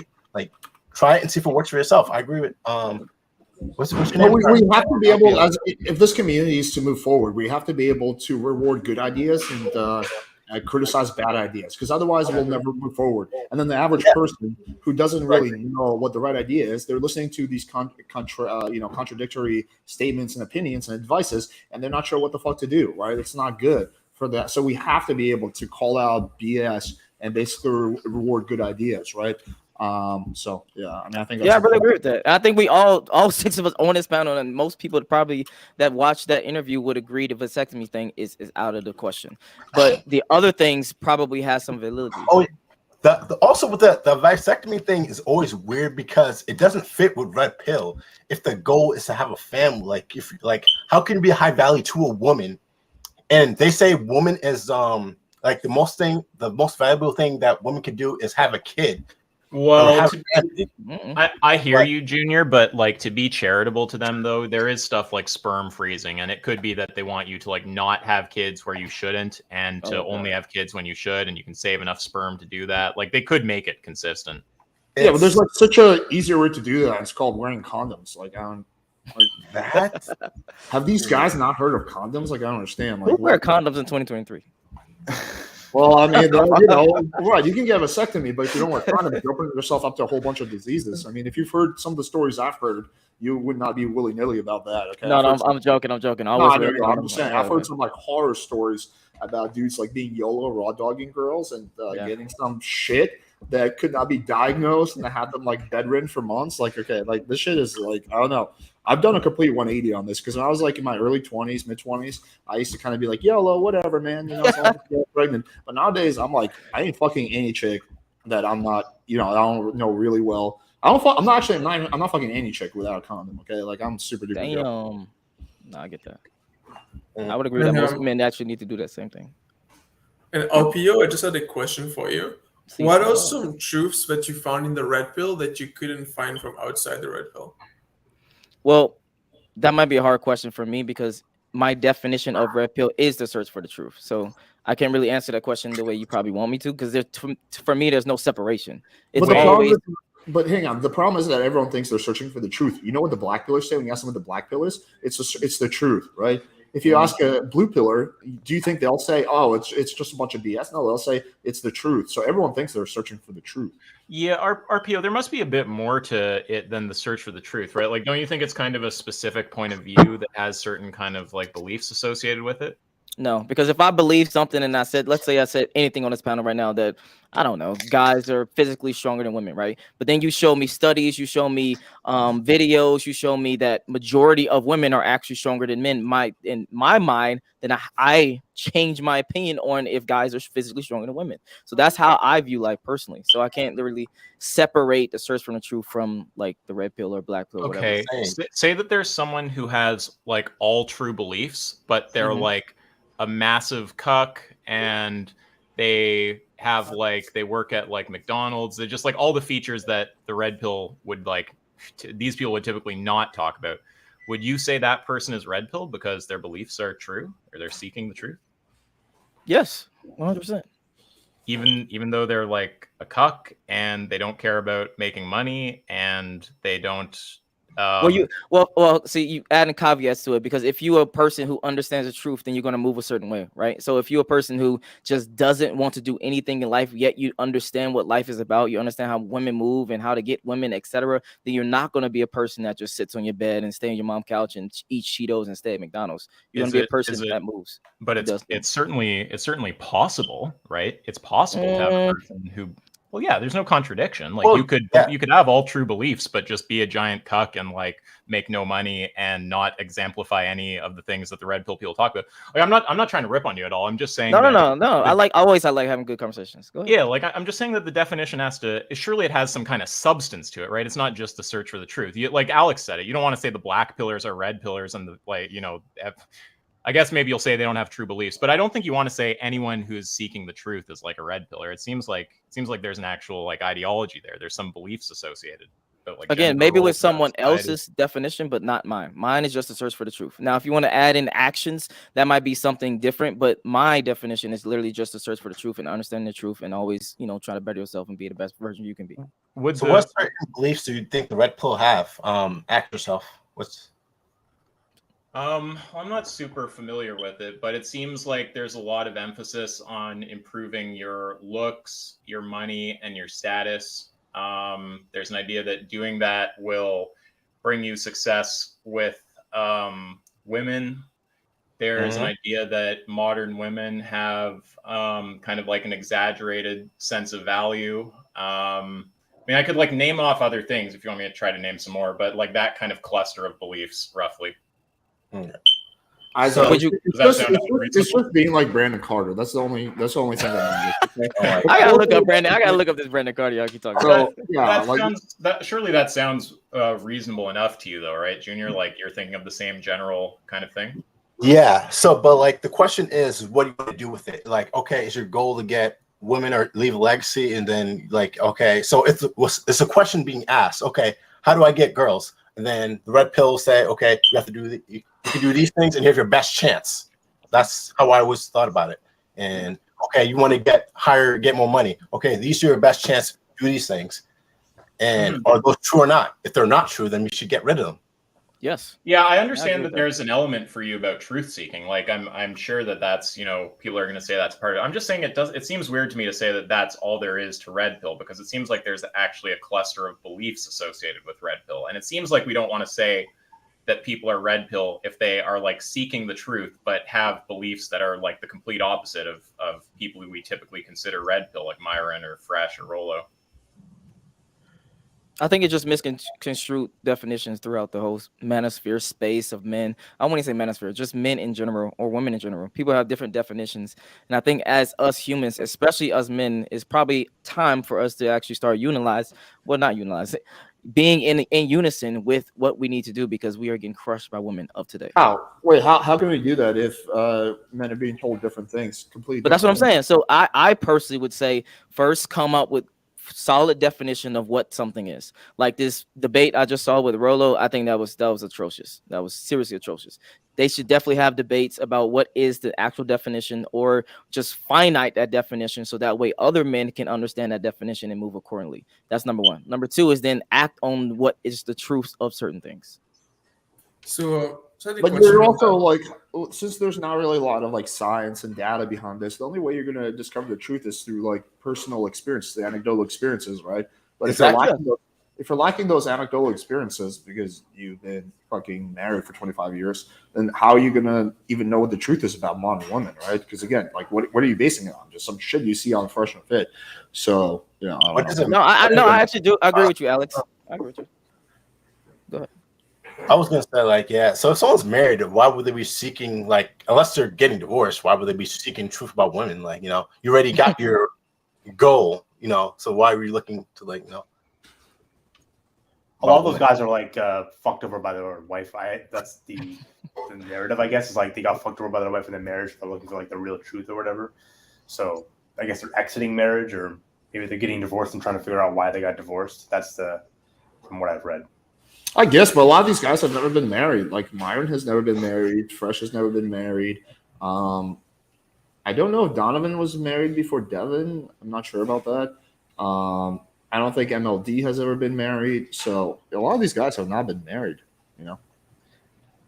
And being married, that's a qualifier for you? But I do think a lot of those guys did get fucked over by women. Fresh was married. You're right. You guys are right about that. He was married. But I think a lot of these guys did have a bad experience with a woman, and they're kind of like traumatized by that. And instead of like processing that and like dealing with it, they just kind of built resentment.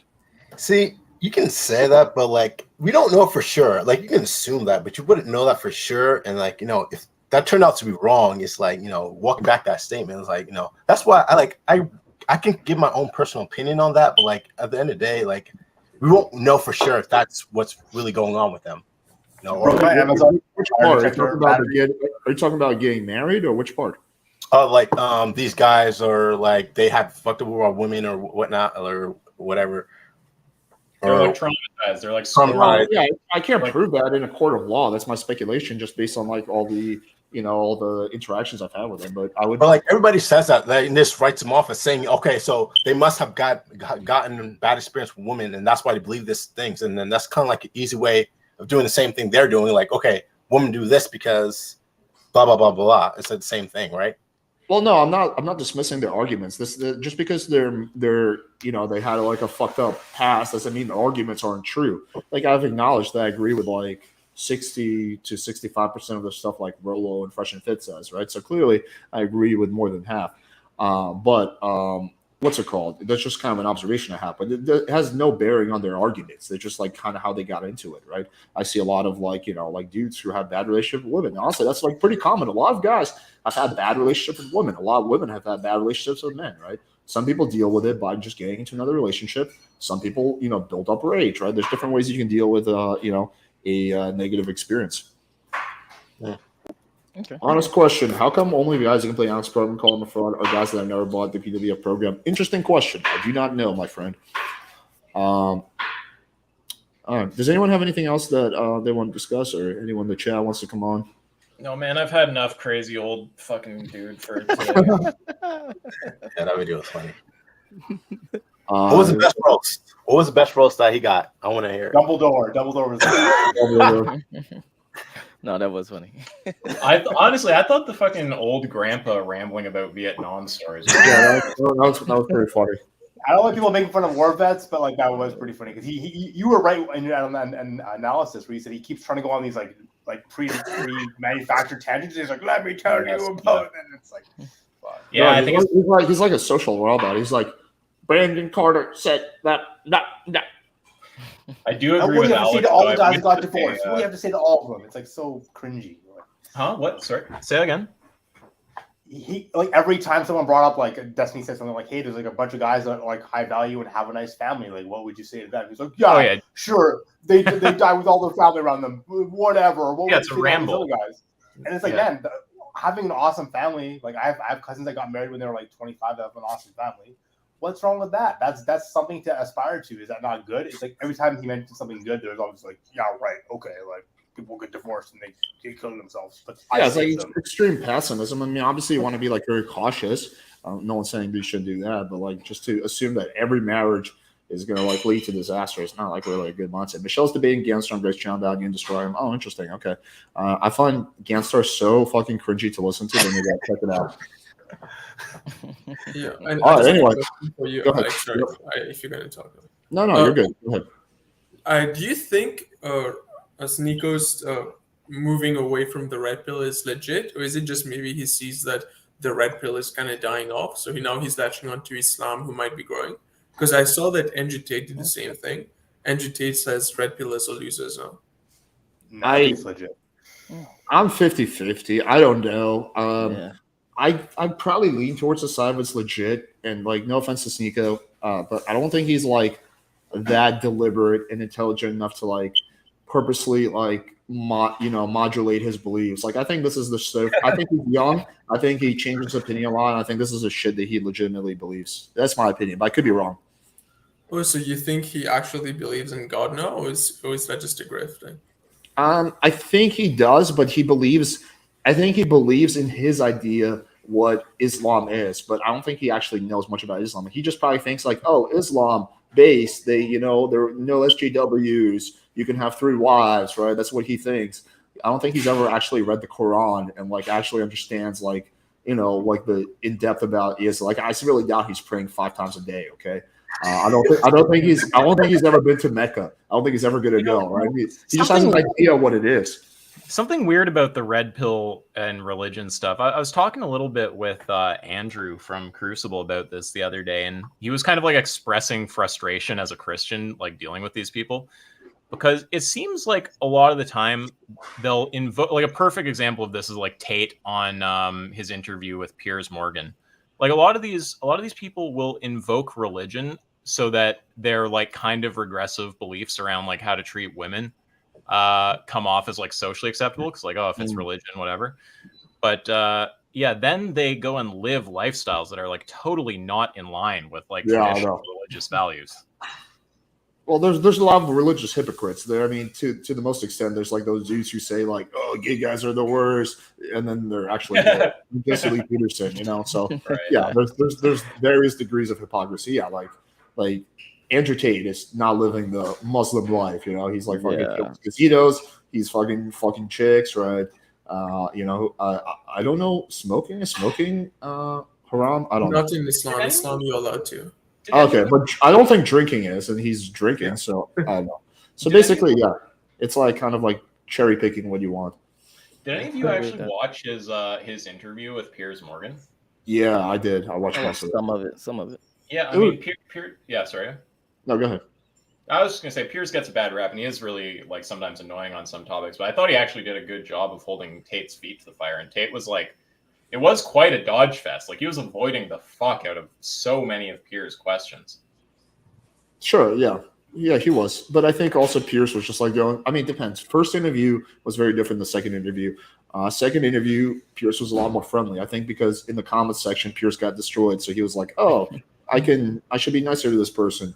But yeah, the first one, I mean, yeah, I think that Andrew was dodging a bit, but also fucking Pierce was just like ultra annoying and over the top.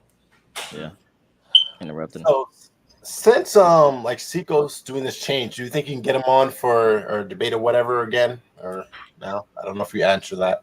Dude, He's been dodging debates with me. Yeah, I've been open the whole time to having him on, but also it's interesting because like now, what am I going to really debate him about? Since now it seems like he largely agrees with me, right? Like I don't want to like debate him on the beliefs he no longer has, So like I don't know, but yeah, he can come on anytime. Sneeko, if you're watching this, you're more than welcome. We can have a debate or discussion, whatever the fuck you want to call it. Honestly, Alex, if you want to debate Sneeko, get a hot girl who you know to hop onto Destiny's stream and be like, "Hey, I'd love to debate Sneeko." Sneeko will invite her over to his place to debate, and you're the one who shows up. Oh my god, I would hate to do shit like that, but yeah. You could do shit like that on Fresh and Fit too, by the way. No, I do not want to do that. I hate that would be funny. Kind of technically did already with the Greg phone call Rollo thing. It was funny, but yeah. Yeah, I guess to a small extent, but that's different than saying like, "Hey, I'm going to be a hot girl, let's go show up." But yeah, it's a different level of being Switch, I guess. But yeah, anyway, all right. Hopefully, you guys enjoyed this stream. We're capping up right around 3 hours. This was fun. I think we covered a lot of interesting ground. Let's see what happens with Rollo. It's gonna be interesting to see what he does in the next few weeks, and maybe, just maybe, his balls will drop and he'll debate. But we'll see. I don't put a lot of money on that. All right, guys. Appreciate y'all. Have a good night. Peace out. Later.